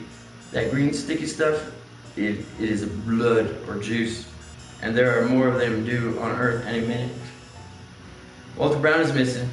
Hyphen hasn't been seen loafing around any of his usual corners in the village, as we hear about. I must have got him with one of my shots, though the creatures always seem to try to take their dead and wounded away. Got into town this afternoon without any trouble, but I'm afraid they're begging to hold off because they're sure of me. I'm writing this in Brattleboro, P.O. This may be goodbye. If it is, write my son George, good enough, Akili, 176 Pleasant Street, San Diego, California.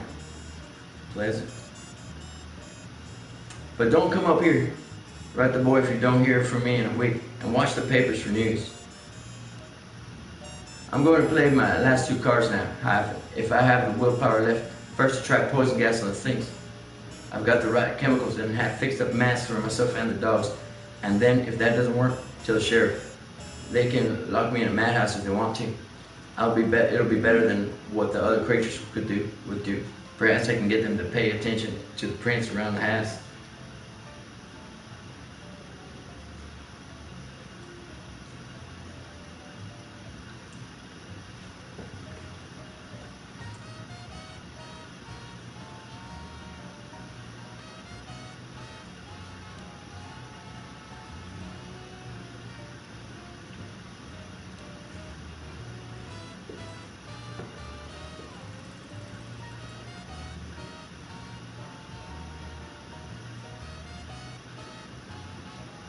Perhaps I can get them to pay attention to the prints around the house.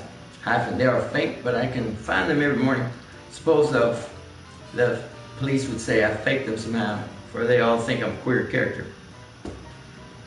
Must try to have a state policeman spend a night here and see for himself, though it would be just like the creatures to learn that it and hold off that night. They cut my wires whenever I try to telephone in the night. The linemen think it is very queer and may testify for me if they don't go, and imagine I cut them myself. I haven't tried to keep them impaired for over a week now.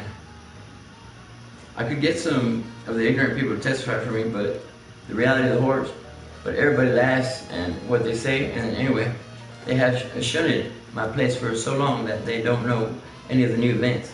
You couldn't get one of those run-down farmers to come within a mile of my house for love or money.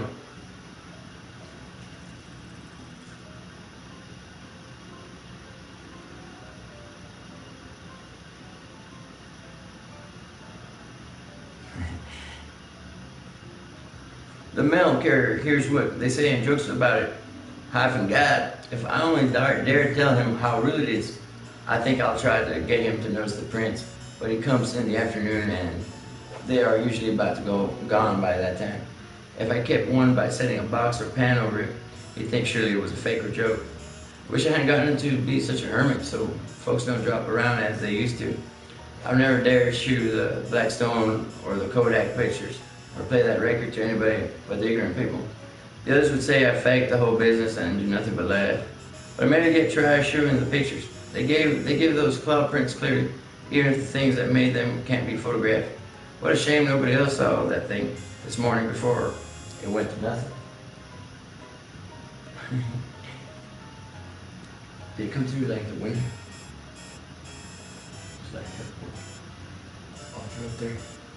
Right from up there. That's pretty cool.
But I don't know as I care. After what I've been through, a madhouse is a good place as any. The doctors can't help me make up my mind to get away from this ass, and that is all that will save me. Arkham out, probably. Right, my son, it's been mentioned in the beginning as well.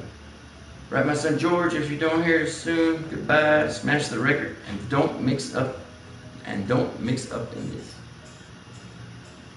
Yeah, yours, Kelly. The letter frankly plunged me into the blackest of terror.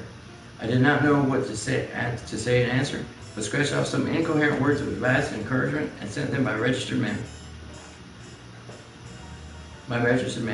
I recall urging Ackley to move to Brattleboro at once and place himself under the protection of the authorities, adding that I would come to that town with a phonograph record and help convince the courts of his sanity. It was time too, I think I wrote, to alarm the people generally against this thing in their midst. It will be observed that at this moment of stress, my own belief in all Kelly and had told and claimed was virtually complete, though I think his failure to get a picture of the dead monster was due not to any freak of nature, but to some excited step of his own.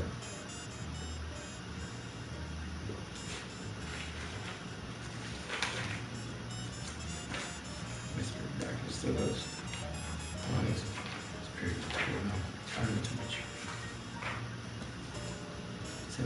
2. We're at 693.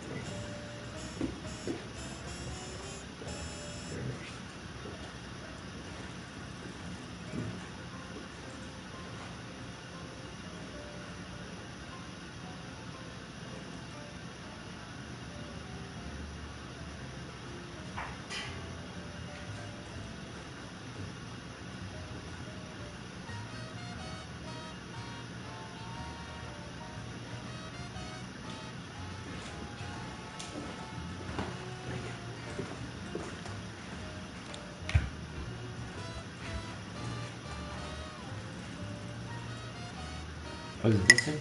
Oh, it's this. There. Look at that. Okay, that's pretty amazing. Never mind.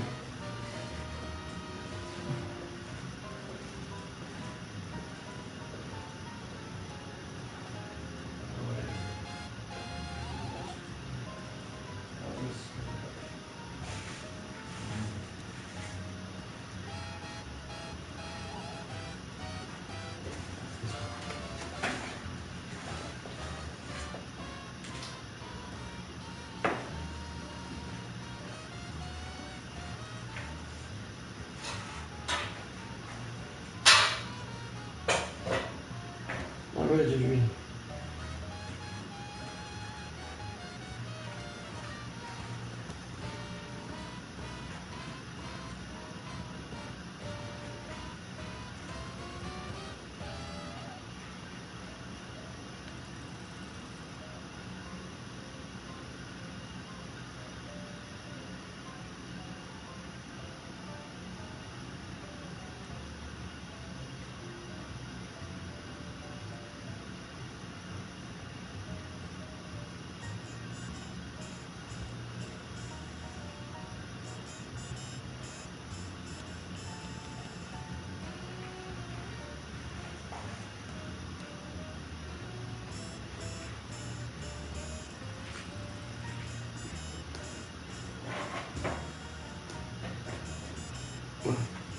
I think, let me see the stream. I think people would have to have computers, but I don't think people have computers anymore. Look, Facebook. If I were to push it to them, we're going to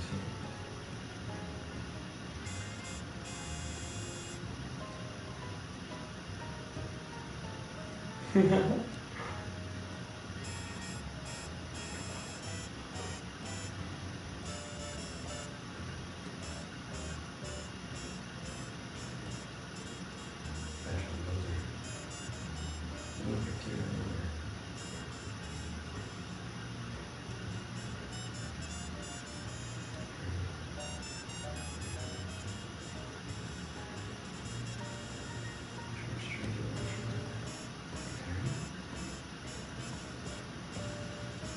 Boomers, find the boomers.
Retarded.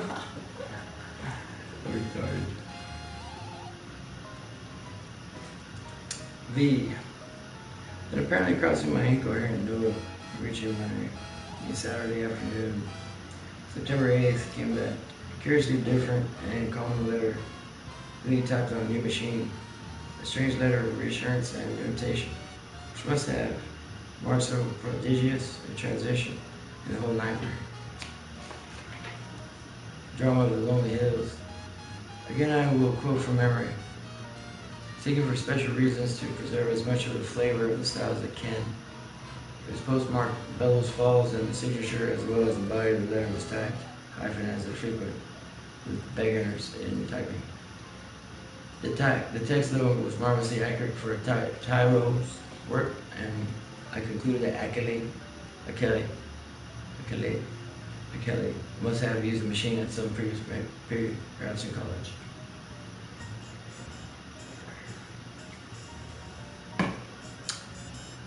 To say that the letter relieved me would be only fair, yet beneath my relief lay a substratum of uneasiness. The faculty had been staying in his terror. Was he now saying in his deliverance? Question mark. And the sort of improved report mentioned, ... What was it? Question mark. The entire thing implied such a diametrical reversal of Ackley's previous attitude. But here is the substance of the text, carefully transcribed from a memory in which I take some pride. Townshend, Vermont, Thursday, September 6, 1928. My dear Wilmarth, hyphen. It gives me great pleasure to be able to set you at rest regarding all the silly things I've been writing you. I say silly, although by that I mean my frightened attitude rather than my descriptions of certain phenomena. Those phenomena are real and important enough. My mistake had been in establishing an anomalous attitude toward them. I think I mentioned that my strange visitors were begging to communicate with me and to attempt such communication. Last night, this exchange of speech became actual. In response to certain signals, I admitted to the house a messenger from those outside, hyphen, a fellow human. Let me hasten to say, he told me much that neither you nor I had even begun to guess, and shewed clearly how totally we had misjudged and misinterpreted the purpose of outer ones in maintaining their secret colony on this planet. It seems that the evil legends about what they have offered to men and what they wish in connection with the earth are wholly the result of an ignorant misconception of allegorical speech. Hyphen, speech, of course, molded by cultural backgrounds and thought habits, vastly different from anything we dream of.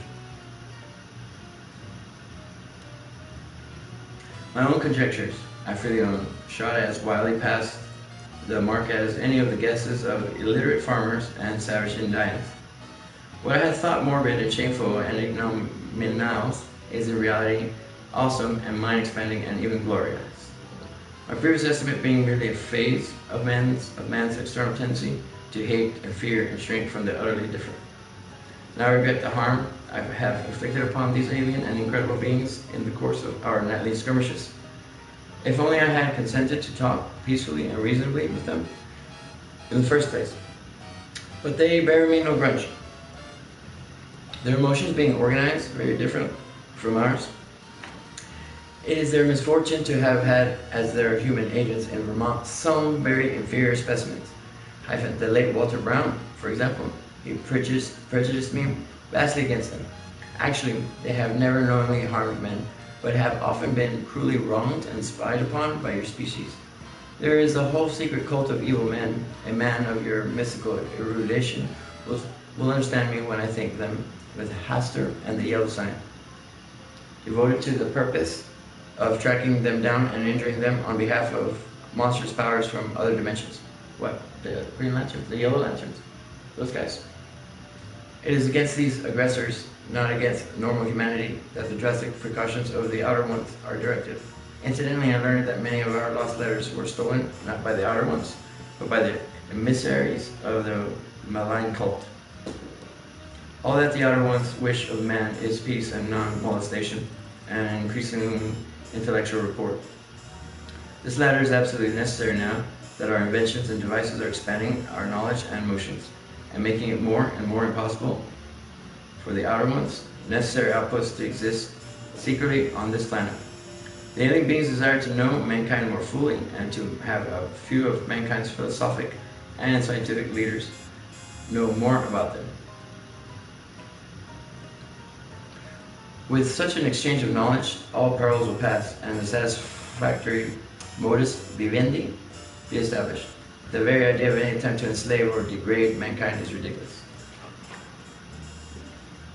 As a beginning of this improved report, the outer ones have naturally chosen me, whose knowledge of them is already so considerable, as their primary interpreter on earth. Much was told me last night, facts of the most stupendous and vista-opening nature, and more will be subsequently communicated to me both orally and in writing. I shall not be called upon to make any trip outside just yet, though I shall probably wish to do so later on, employing special means and transcending everything which we have hitherto been accustomed to regard as human experience. My house will be besieged no longer. Everything has reverted to normal, and the dogs will have no further occupation. In place of terror, I have been given a rich boon of knowledge and intellectual adventure, which few other mortals have ever shared.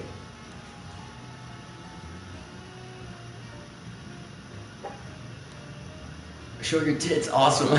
Cool, so how does the texting work? So cool, I'm glad. Yay. Cool, finally. Something that you're the first to text would say, damn that Graham. Show your tits. Nice. Fuck yeah. I don't have any birds, but maybe later. Cool. First text ever. Yay. The outer beings are perhaps the most marvelous organic things in or beyond all space and time. Members of a cosmos-wide race of which... How do I text back? Is it possible? No, I'm not able to text back. Beyond all space and time, members of a cosmos-wide race of which all other life forms are merely degenerate variants. They are more vegetable than animal, if these terms can be applied to the sort of matter composing them, and have a somewhat fungoid structure. Though the presence of a chlorophyll-like substance and a very singular nutritive system differentiate them altogether from true choromorphic fungi. Indeed, the type is composed of a form of matter totally alien to our part of space, with electrons having a wholly different vibration rate. That is why the beings cannot be photographed on the ordinary camera films and plates of our known universe, even though our eyes can see them. With proper knowledge, how convenient, right? Any good chemist could make a photographic emulsion which could record the images. Emulsion.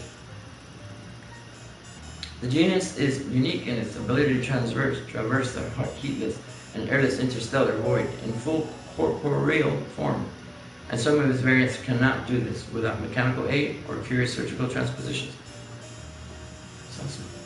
Only a few species have the ether-resisting wings characteristic of the Vermont variety. Those inhabiting certain remote peaks in the old world were brought in other ways. Their external resemblance to animal life and to the sort of structure we understand as material is a matter of parallel evolution rather than of close kinship. Their brain capacity exceeds that of any other surviving life form, although the winged types of our hill country are by no means the most highly developed.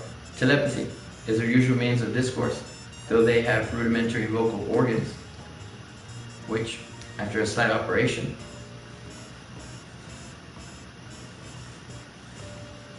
for surgery, is an incredibly expert and everyday thing among them, and parentheses, can roughly duplicate the speech of such types of organisms as still use speech. Their main immediate abode is still undiscovered and almost lightless planet at the very edge of our solar system, beyond Neptune and the ninth in distance from the Sun. It is, as we infer it, the object mystically hinted at as Yuggoth, in certain ancient, ancient, and forbidden writings, and it will soon be the scene of a strange focusing of thought upon our world in an effort to facilitate mental rapport. I would not be surprised if astronomers became sufficiently sensitive to these thought-currents to discover Yuggoth where the outer ones wish them to do so. But Yuggoth, of course, is only the stepping stone. the main body of the beings inhabiting strangely organized abysses, wholly beyond the utmost reach of any human imagination.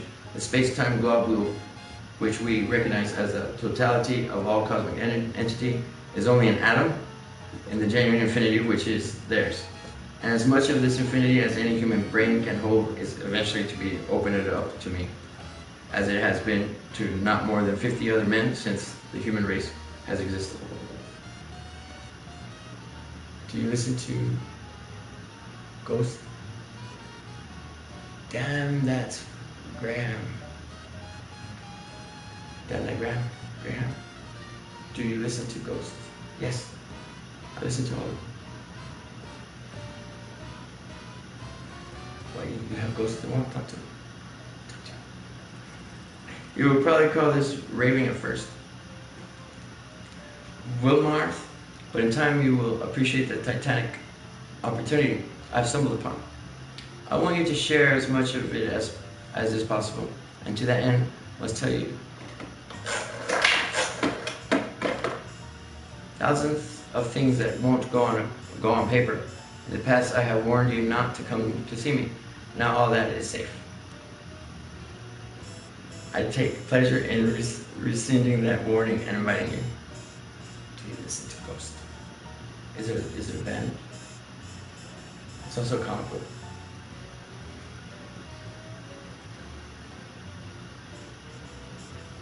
Can you make a trip up here before your college term opens? Question mark. It would be marvelously delightful if you could. Bring along the phonograph record and all my letters to you as consultative data. Hyphen. We shall need them in piecing together the whole tremendous story. You might bring the Kodak prints too, since I seem to have mislaid the negatives.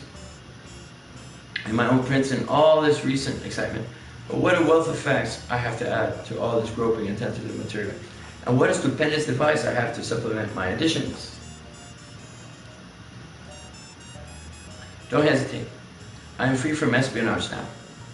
And you will not meet anything unnatural or disturbing.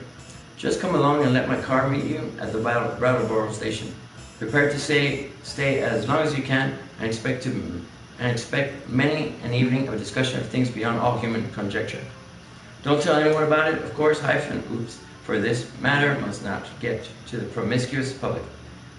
Promiscuous. The train service to Brattleboro is not bad, You can get a timetable in Boston, take the B&M to Greenfield, and then change for the brief remainder of the way. I suggest you're taking the convenient 4:10 p.m.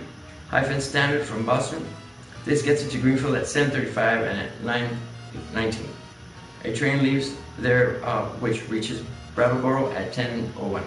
That is weekdays. Let me know the date and I'll have my car on hand at the station. Pardon this type of letter. I don't think very many people here. Right? I think people are tired. Good. I have to finish it. It's only 1,000 pages. 1,098. I'm on page 697. Pardon this type of letter, but my handwriting has grown shaky of late. As you know, and I don't feel equal to the long stretches of script, I got this new Corona in Brattleboro yesterday. It seems to work very well. Awaiting word and hoping to see you shortly with the phonograph, record, and all my letters, and the Kodak prints. I am yours in anticipation, Henry W. Kelly. To Albert N. Wilmarth, Esquire. Albert, no, his name's Alfred. Miskatonic University, Arkham, Massachusetts. Math. The complexity of my emotions upon reading, rereading, and pondering over this strange and unlooked for letter is past adequate description. I've said that I was at once relieved and made uneasy, but this expresses only crudely the overtones of diverse and largely subconscious feelings which comprise both the relief and the uneasiness.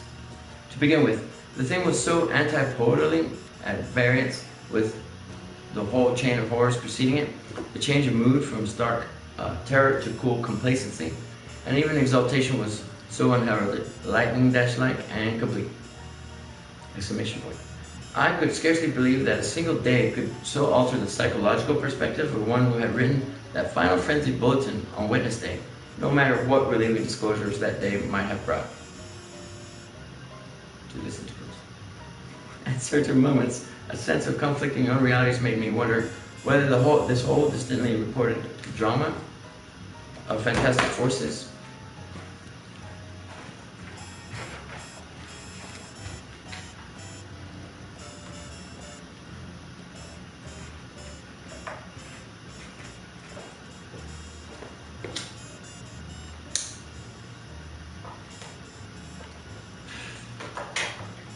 Fantastic Forces.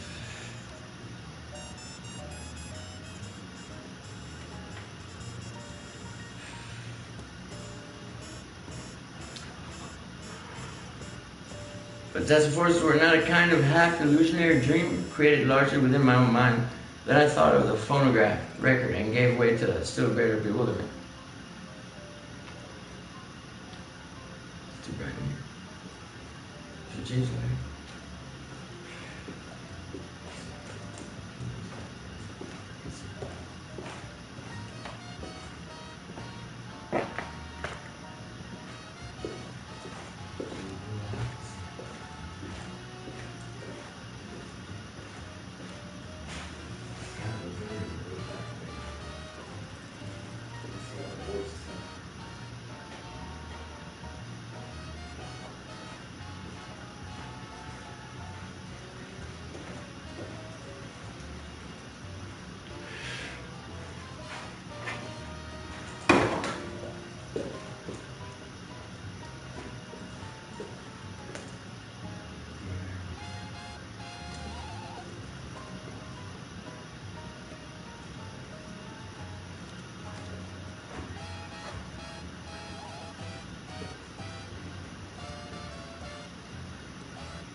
I thought of the phonograph record and gave way to still greater bewilderment. The letter seemed so unlike anything which could have been expected.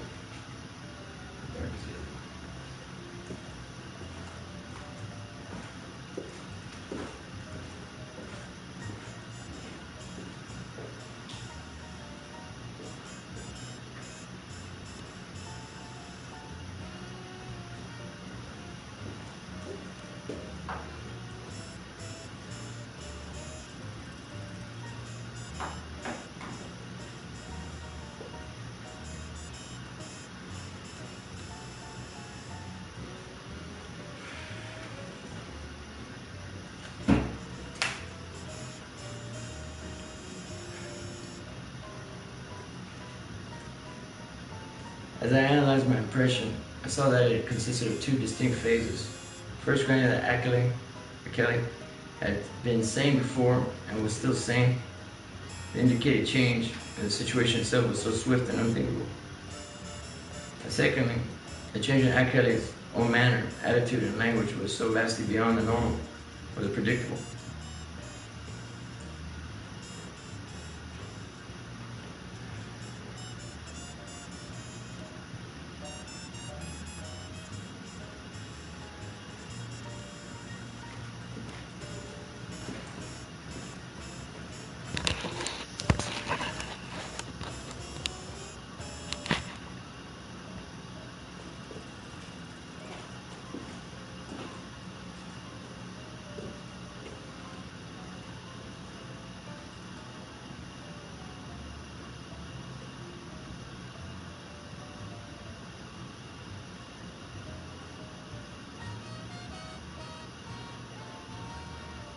The man's whole personality seemed to have undergone an insidious mutation. A mutation so deep that one could scarcely reconcile his two aspects with the supposition that both represented equal sanity. Word choice, spelling, all were subtly different. And with my academic sensitiveness to prose style, I could trace profound divergences in his commonest reactions and rhythm responses. Certainly, the emotional cataclysm or revelation which could produce so radical an overturn must be an extreme one indeed. In another way, the letters seem quite characteristic of Ackley. The same old passion for infinity, the same old scholarly inquisitiveness. I could not, for a moment, or more than a moment, credit the idea of spuriousness or malign substitution. Did not the invitation, the willingness to have me test the truth or the letter in person prove its genuineness? I did not retire Saturday night, but sat up thinking of the shadows and marvels behind the letter I had received.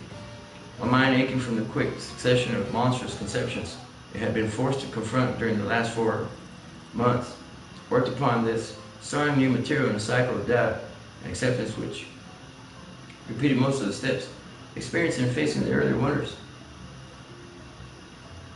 Till long before dawn, a burning interest and curiosity had begun to replace the original storm of perplexity and uneasiness, mad or sane, metamorphosis, or merely relieved,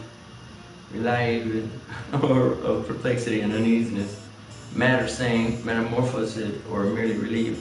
The chances were that Ackley had actually encountered some stupendous change of perspective in his hazardous research.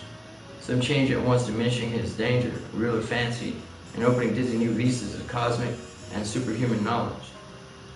My own zeal for unknown flared up to meet his, and I felt myself touched by the contagion of the morbid barrier breaking, to shake off the maddening and unwearing limitations of time and space and natural law, to be linked with the vast outside, to come close to the united and abysmal secrets of the infinite and the ultimate. Surely such a thing was worth the risk of one's life, soul, and sanity. And Ackley had said there was no longer any peril. He invited me to visit him instead of warning me away as before. I tingled at the thought of what he might now have to tell me. There was an almost paralyzing fascination in the thought of sitting in that lonely and lately beleaguered farmhouse with a man who had talked with actual emissaries from outer space, sitting there with a terrible record and the pile of letters in which Ackley had summarized his earlier conclusions. So late Sunday morning, I telegraphed Ackley that I would meet him in Brattleboro on the following Wednesday, September 12th, and that date were convenient for him. If that date were convenient for him. If only one respect did I depart from his suggestions, and that concerned the choice of a train. Frankly, I did not feel like arriving in that haunted Vermont region late at night, so instead of accepting the train he chose, I telephoned the station and devised another arrangement by rising early and taking the 8:07 a.m. Standard into Boston. I could catch the Boston Strangler. Man, we'll read that one sometime too.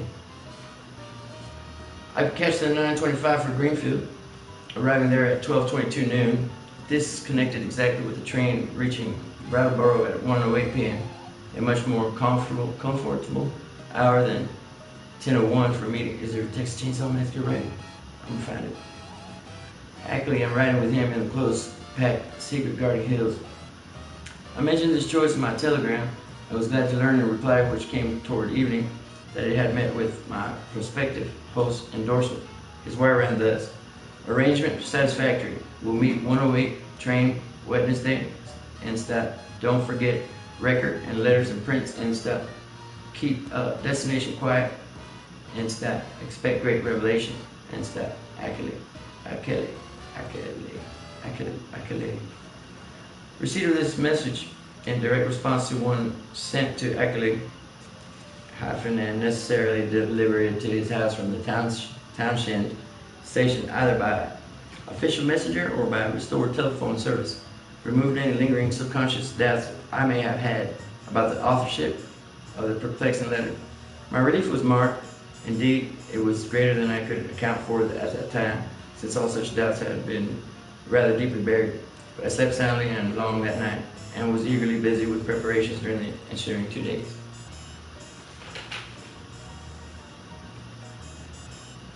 Page 700, H.P. Lovecraft, Whisper in Darkness. From number 6. Yeah. On Wednesday, I started, as I agreed, taking with me a valise full of simple necessities and scientific data, including the hideous phonograph record, the Kodak prints, and the entire file of Achilles' correspondence. As requested, I had told no one where I was going, for I could see that the matter demanded utmost privacy, even allowing for its most favorable terms. The thought of actual mental contact with alien, outside entities was stupefying enough to my trained and somewhat prepared mind.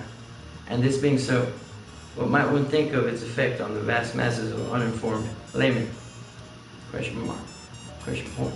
I do not know whether dread or adventurous expectancy was uppermost in me as I changed trains in Boston and began the long westward run out of familiar regions into those I knew less thoroughly. Waltham, Concord, Ayer, Fitchburg, Gardner, Athol, My train reached Greenfield 7 minutes late, but the northbound connecting express had been hailed.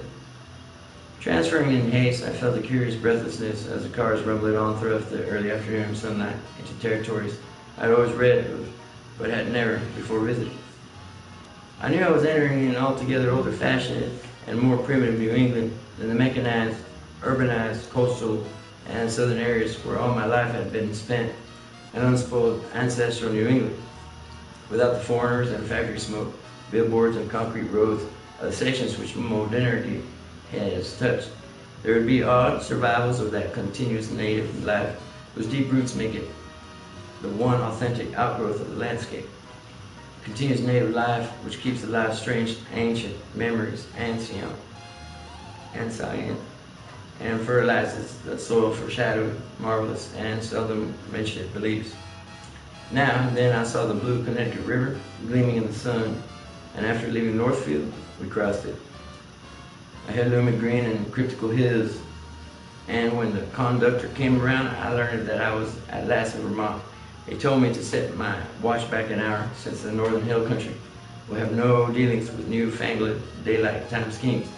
As I did so, it seemed to me that I was likewise turning the calendar back a century. The train kept close to the river, and across in New Hampshire I could see the approaching slope of steep Wantasticate, about which singular old legends clustered. Then streets appeared on my left, and a green island shewed in the stream of my right. People rose and filed to the door, and I followed them. The car stopped it, and I alighted beneath the long train shed of the Brattleboro station. Looking over the line of waiting motors, I hesitated a moment to see which one might turn out to be the Kelly Ford, but my identity was divine before I could take the initiative, and yet it was clearly not Achille himself who advanced to meet with me with an outstretched hand and a mellowing phrase, query as to whether I was indeed Mr. Albert N. Wilmarth of Arkham. This man bore no resemblance to the bearded, grizzled Achille of the snapshot, but was a younger, more urban person, fashionably dressed and wearing only a small, dark mustache. His cultivated voice held an odd and almost disturbing hint of vague familiarity, though I could not definitely place it in my memory. As I surveyed him, I heard him explain that he was a friend of my prospective host, who had come down from Townshend in his stead. Achille, he declared, had suffered a sudden attack of some asthmatic trouble and did not feel equal to making a trip in the outdoor area. It was not serious, however, and there was to be no change in plans regarding my visit. I could not make out just how much this Mr. Noyes, as he announced himself, knew of Achille's researches and discoveries, though it seemed to me that his casual manner stamped him as a comparative outsider. Remembering what a hermit Achille had been, I was a trifle surprised at the ready availability of such a friend, but did not let my puzzlement deter me from entering the motor to which he gestured me. It was not the small ancient car I had expected from Achille's descriptions, but a large and immaculate specimen of recent pattern. Apparently Noyes owned and bearing Massachusetts license plates was the amusing sacred codfish device of that year. My guide, I concluded, must be a summer transit in the Townshend region.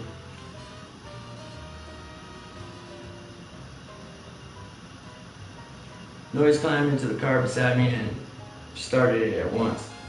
I was glad that he did not overflow with conversation, for some peculiar atmospheric intensity made me feel disinclined to talk. The town seemed very attractive in the afternoon sunlight as we swept up an incline and turned to the right into the main street. If drowsed like the other New England cities, which one remembers from boyhood, and something in the co-location of roofs and steepness and chimneys and brick walls foreign, contours touching deep, wild strings of ancestral emotion, I could tell that I was at the gateway of a region half bewitched through the piling up of unbroken time-dashed accumulations. A region where old, strange things have had a chance to grow and linger because they have never been stirred up. As we passed out of Brattleboro, my sense of constraint and foreboding increased, for vague quality in the hill-crowded countryside, with its towering, threatening, close-pressed and green and granite slopes, hinted at obscure secrets and immemorial survivals which might or might not be hostile to mankind.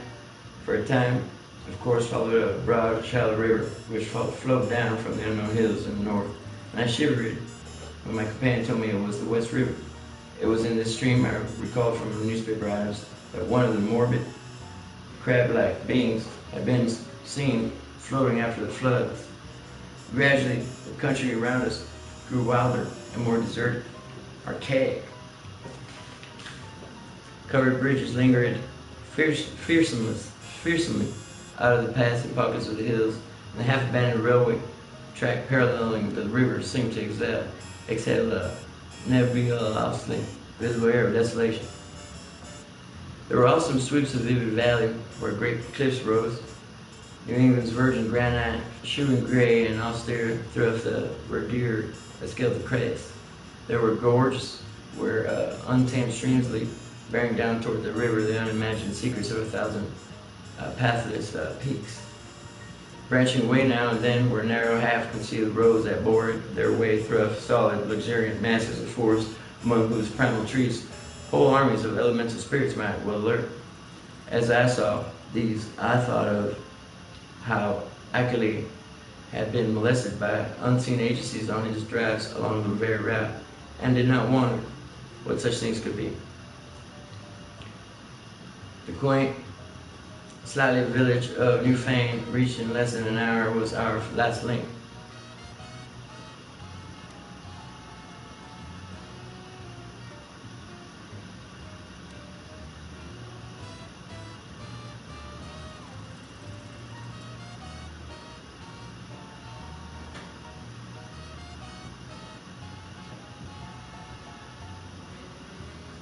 That world which man can definitely call his own by virtue, conquest, and complete occupancy. After that, we cast off all the light allegiance to immediate, tangible, and time-touched things, and entered a fantastic world of hushed unreality in which the narrow, ribbon-like road rose and fell and curved with an almost sentient and purposeful caprice amidst the tenantless and green peaks and half-deserted valleys, except for the sound of the motor and the faint stir of the few lonely farms. We passed it at infrequent intervals. The only thing that reached my ears was the gurgling, insidious trickle of strange waters from numberless hidden fountains in the shadowy woods. The nearness and intimacy of the dwarfed and domed hills now became veritably breathtaking.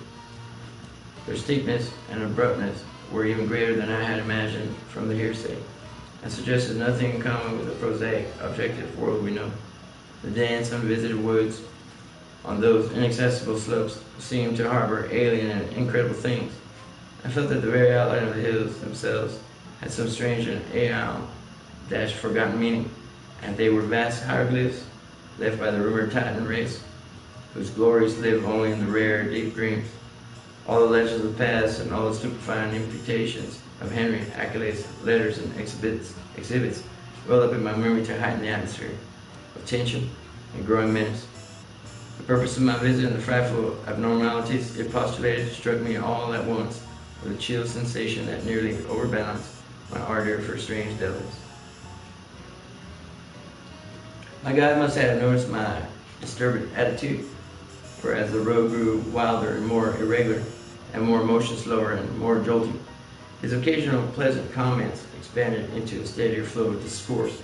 He spoke of the beauty and weirdness of the country, and revealed some acquaintance with the folklore studies of my prospective host. From his polite questions, it was obvious that he knew I had come for a scientific purpose, and that I was bringing data of some importance. But he gave no sign of appreciating the depth and awfulness of the knowledge which Ackley had finally reached. His manner was so cheerful, normal, and urbane that his remarks ought to have calmed and reassured me. But oddly enough, I felt only the more disturbed as we bumped and veered outward into the unknown wilderness of hills and woods. At times it seemed as if he were pumping me to see what I knew of the monstrous secrets of the place. And with every fresh utterance, that vague, teasing, baffling familiarity in his voice increased. It was not an ordinary or healthy familiarity, despite the roughly wholesome and cultivated nature of his voice. I somehow linked it with forgotten nightmares, and felt that I might go mad if I recognized it. If any good excuse had existed, I think I would have turned back from my visit. As it was, I could not well do so, and it occurred to me that cool, scientific conversation with Ackley himself after my arrival would help greatly to pull me together.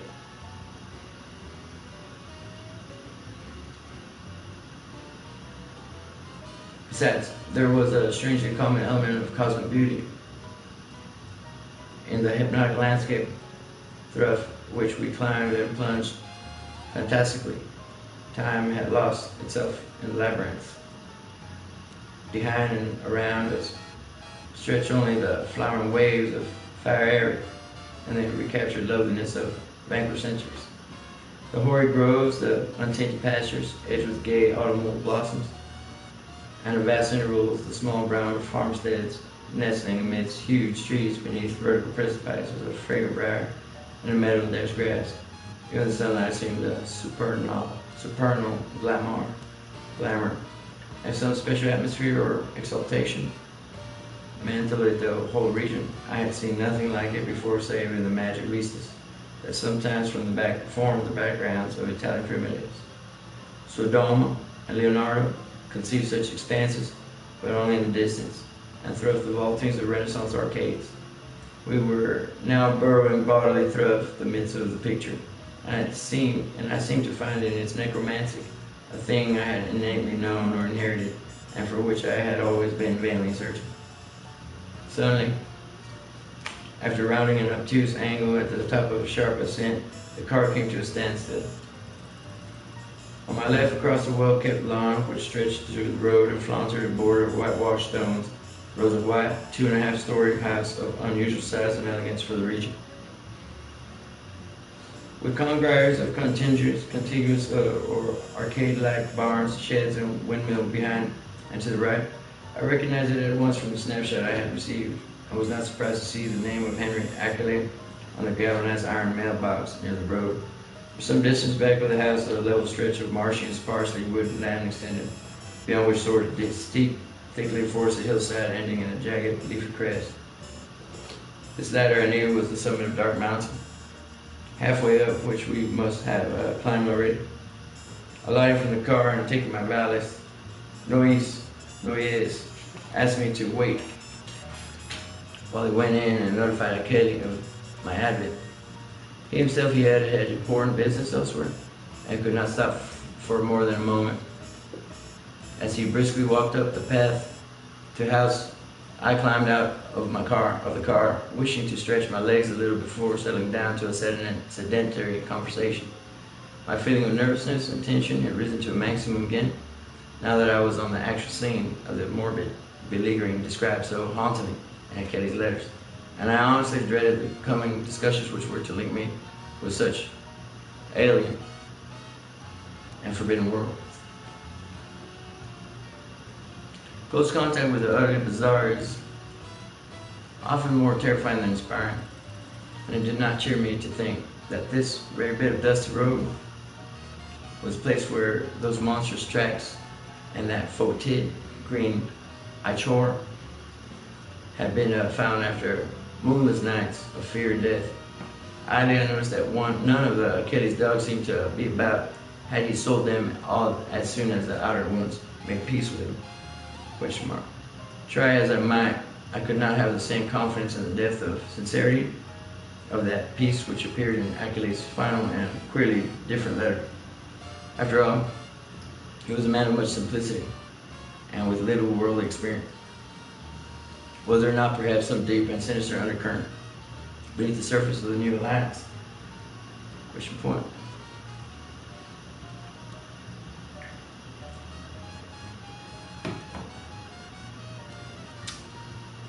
Type in the chat there. You can type whatever you want. Led by my thoughts, my eyes turned downward to the powdery road surface, which had held such hideous testimonies. Those are the only two I ever got. The last few days, and I've had this thing for a while. The last few days had been dry, and tracks of all sorts cluttered the rutted, irregular highway despite the unfrequented nature of the density. With vague curiosity, I began to trace the outline of some of the heterogeneous impressions, trying meanwhile to curb the flights of macabre fancy, which the place and its memory suggested.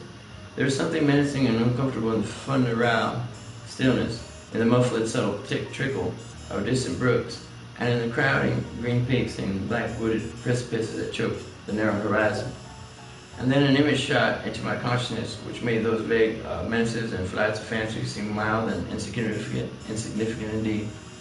I've said that I was scanning the miscellaneous prints in the road with a kind of idle curiosity, hyphen. But all at once, that curiosity was shockingly snuffed out by a sudden and paralyzing gust of active terror. For though the dust tracks were in general confused and overlapping, and unlikely to arrest any casual gaze, my restless vision had caught certain details near the spot where the path to the house joined the highway, and had recognized beyond doubt or hope the frightful significance of those details. It was not for nothing, alas, that I had pored for hours over the Kodak views of the outer ones, claw prints, which Achilles had sent.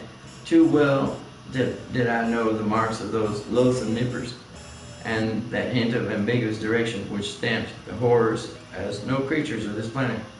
No chance had been left me for a merciful mistake.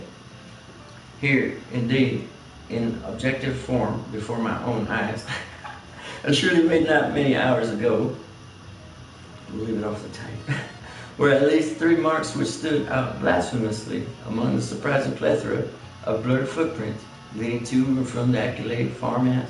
They were the hellish tracks of the living fungi from Yuggoth. I pulled myself together in time to stifle a scream. After all, what more was there than I might have expected, assuming that I had really believed Achilles' letters? Question point. He had spoken of making peace with the things. Why then was it strange that some of them had visited his house? Question point. But the terror was stronger than the reassurance. Could any man be expected to look unmoved for the first time upon the claw marks of animate beings from outer depths of space? Question point. Just then I saw Noyes emerge from the door and approach with a brisk step. I reflected, keep command of myself. Turn off.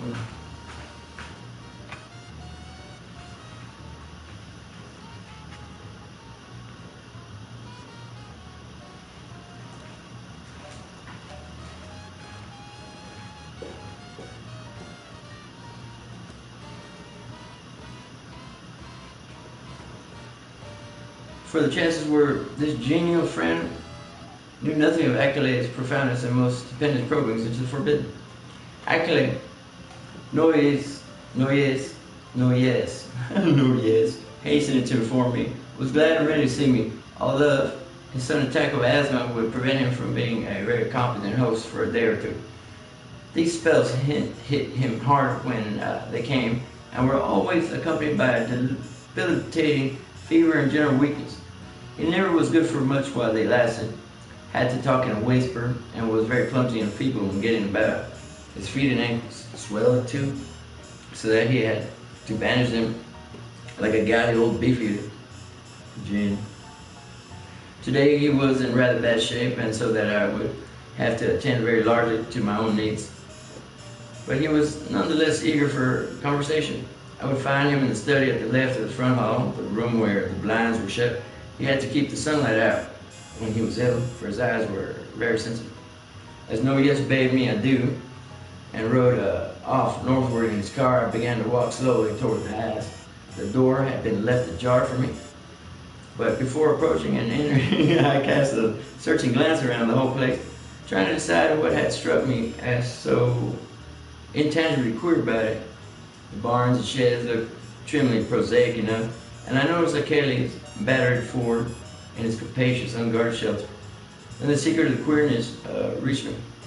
It was a total silence. Ordinarily, a farm is at least moderately murmurous from its various kinds of livestock, but here all signs of life were missing. What of the hens and the hogs? Question point. The cows, of which Kelly has said he possessed several, might conceivably be out to pasture, and the dogs might possibly have been sold. But the absence of any trace of the cackling or grunting was truly singular. I did not pause long on the path, but resolutely entered the open house door and closed it behind me. It had cost me a distinct psychological effort to do so, and now that I was shut inside, I had a momentary longing for a precipitate retreat. Not that the place was in the least sinister in visual suggestion, on the contrary. I thought the graceful late colonial hallway very tasteful and wholesome, and admired the evident breeding of the man who had furnished it. What made me wish to flee was something very attenuated and indefinable. Perhaps it was a certain odd odor, which I thought I noticed, though I well knew how common musty odors are, and even the best of ancient farmhouses.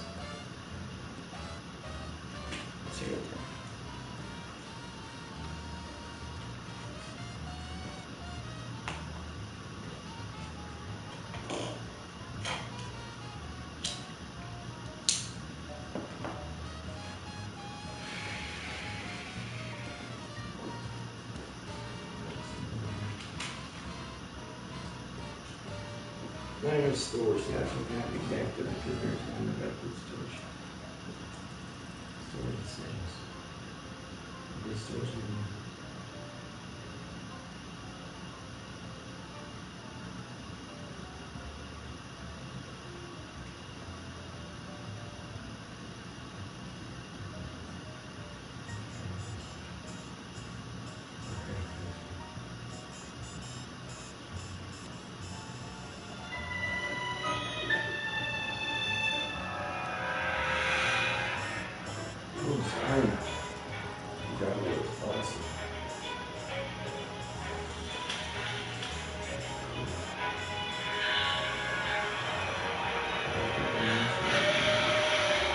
oh, cool.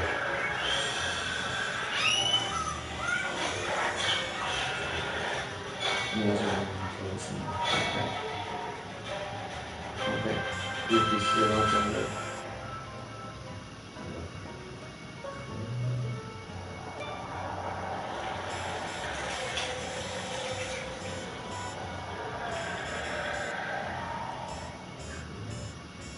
It's awesome.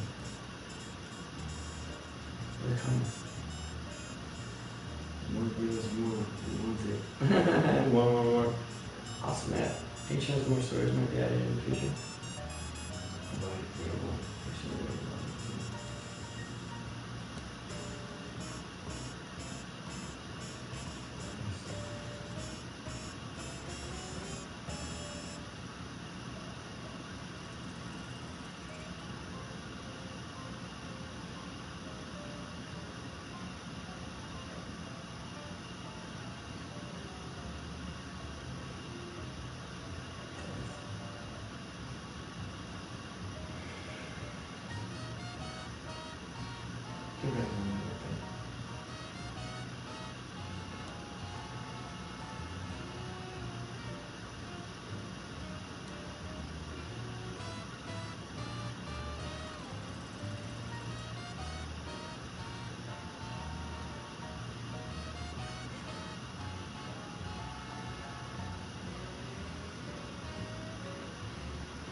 when we shut it down.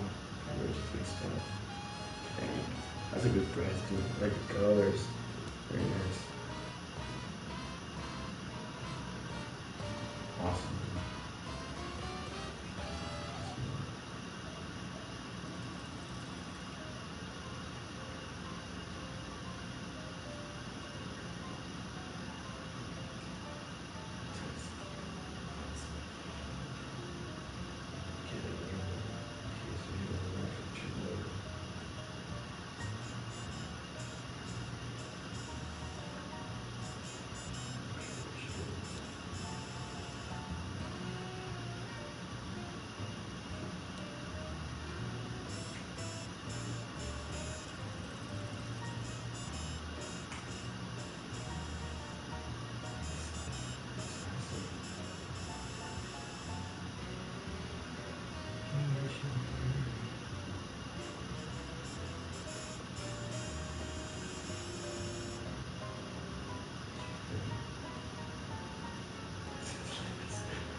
Super cool.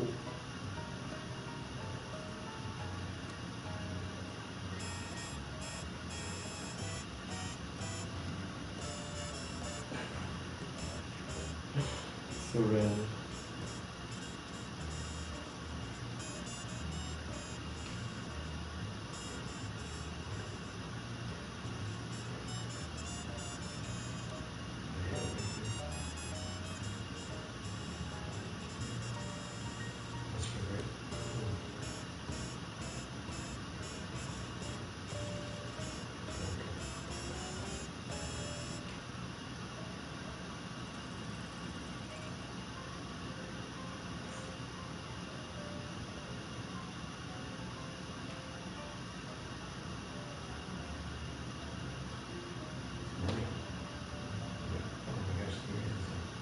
Central aquariums are great.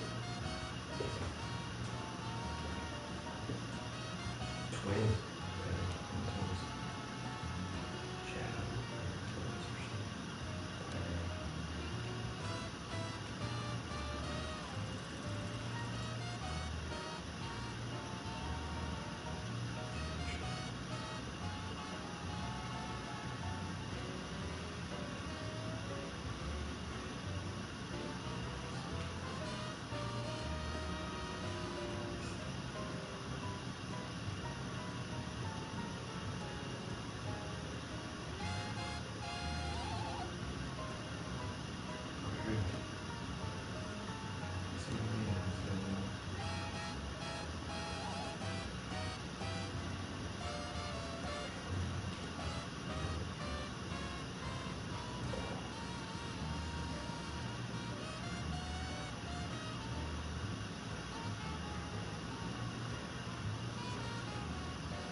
tits. No.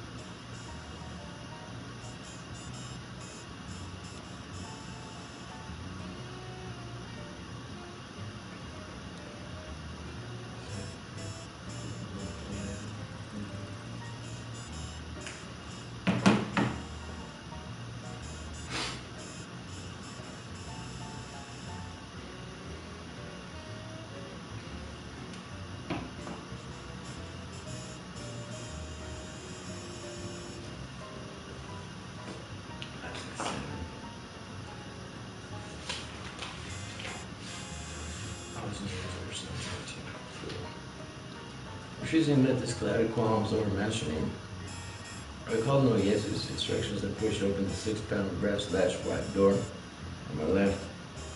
The room beyond was darkened, as I had known before, and as I entered it, I noticed that the queer odor was stronger there. There likewise appeared to be some faint, half-imaginary rhythm of vibration in the air. For a moment, the closed blinds allowed me to see very little, but then a kind of apologetic, hacking or whispering sound drew my attention to a great easy chair in a farther, darker corner of the room.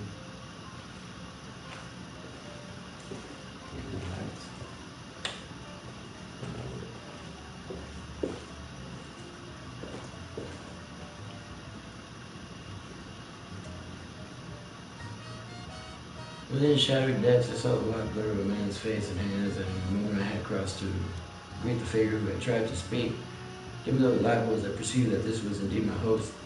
I had studied the Kodak picture repeatedly, and there would be no mistake by this firm, weather-beaten face with a cropped, grizzled beard. But as I looked again, my recognition was mixed with sadness and anxiety, for certainly his face was that of a very sick man. I felt there must be something more than asthma behind that strained, rigid, immobile expression and unwinking glassy stare. I realized how terribly the strain of his frightful experiences must have told on him. Yeah.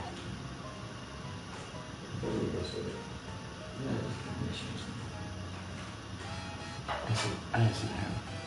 Our back's not too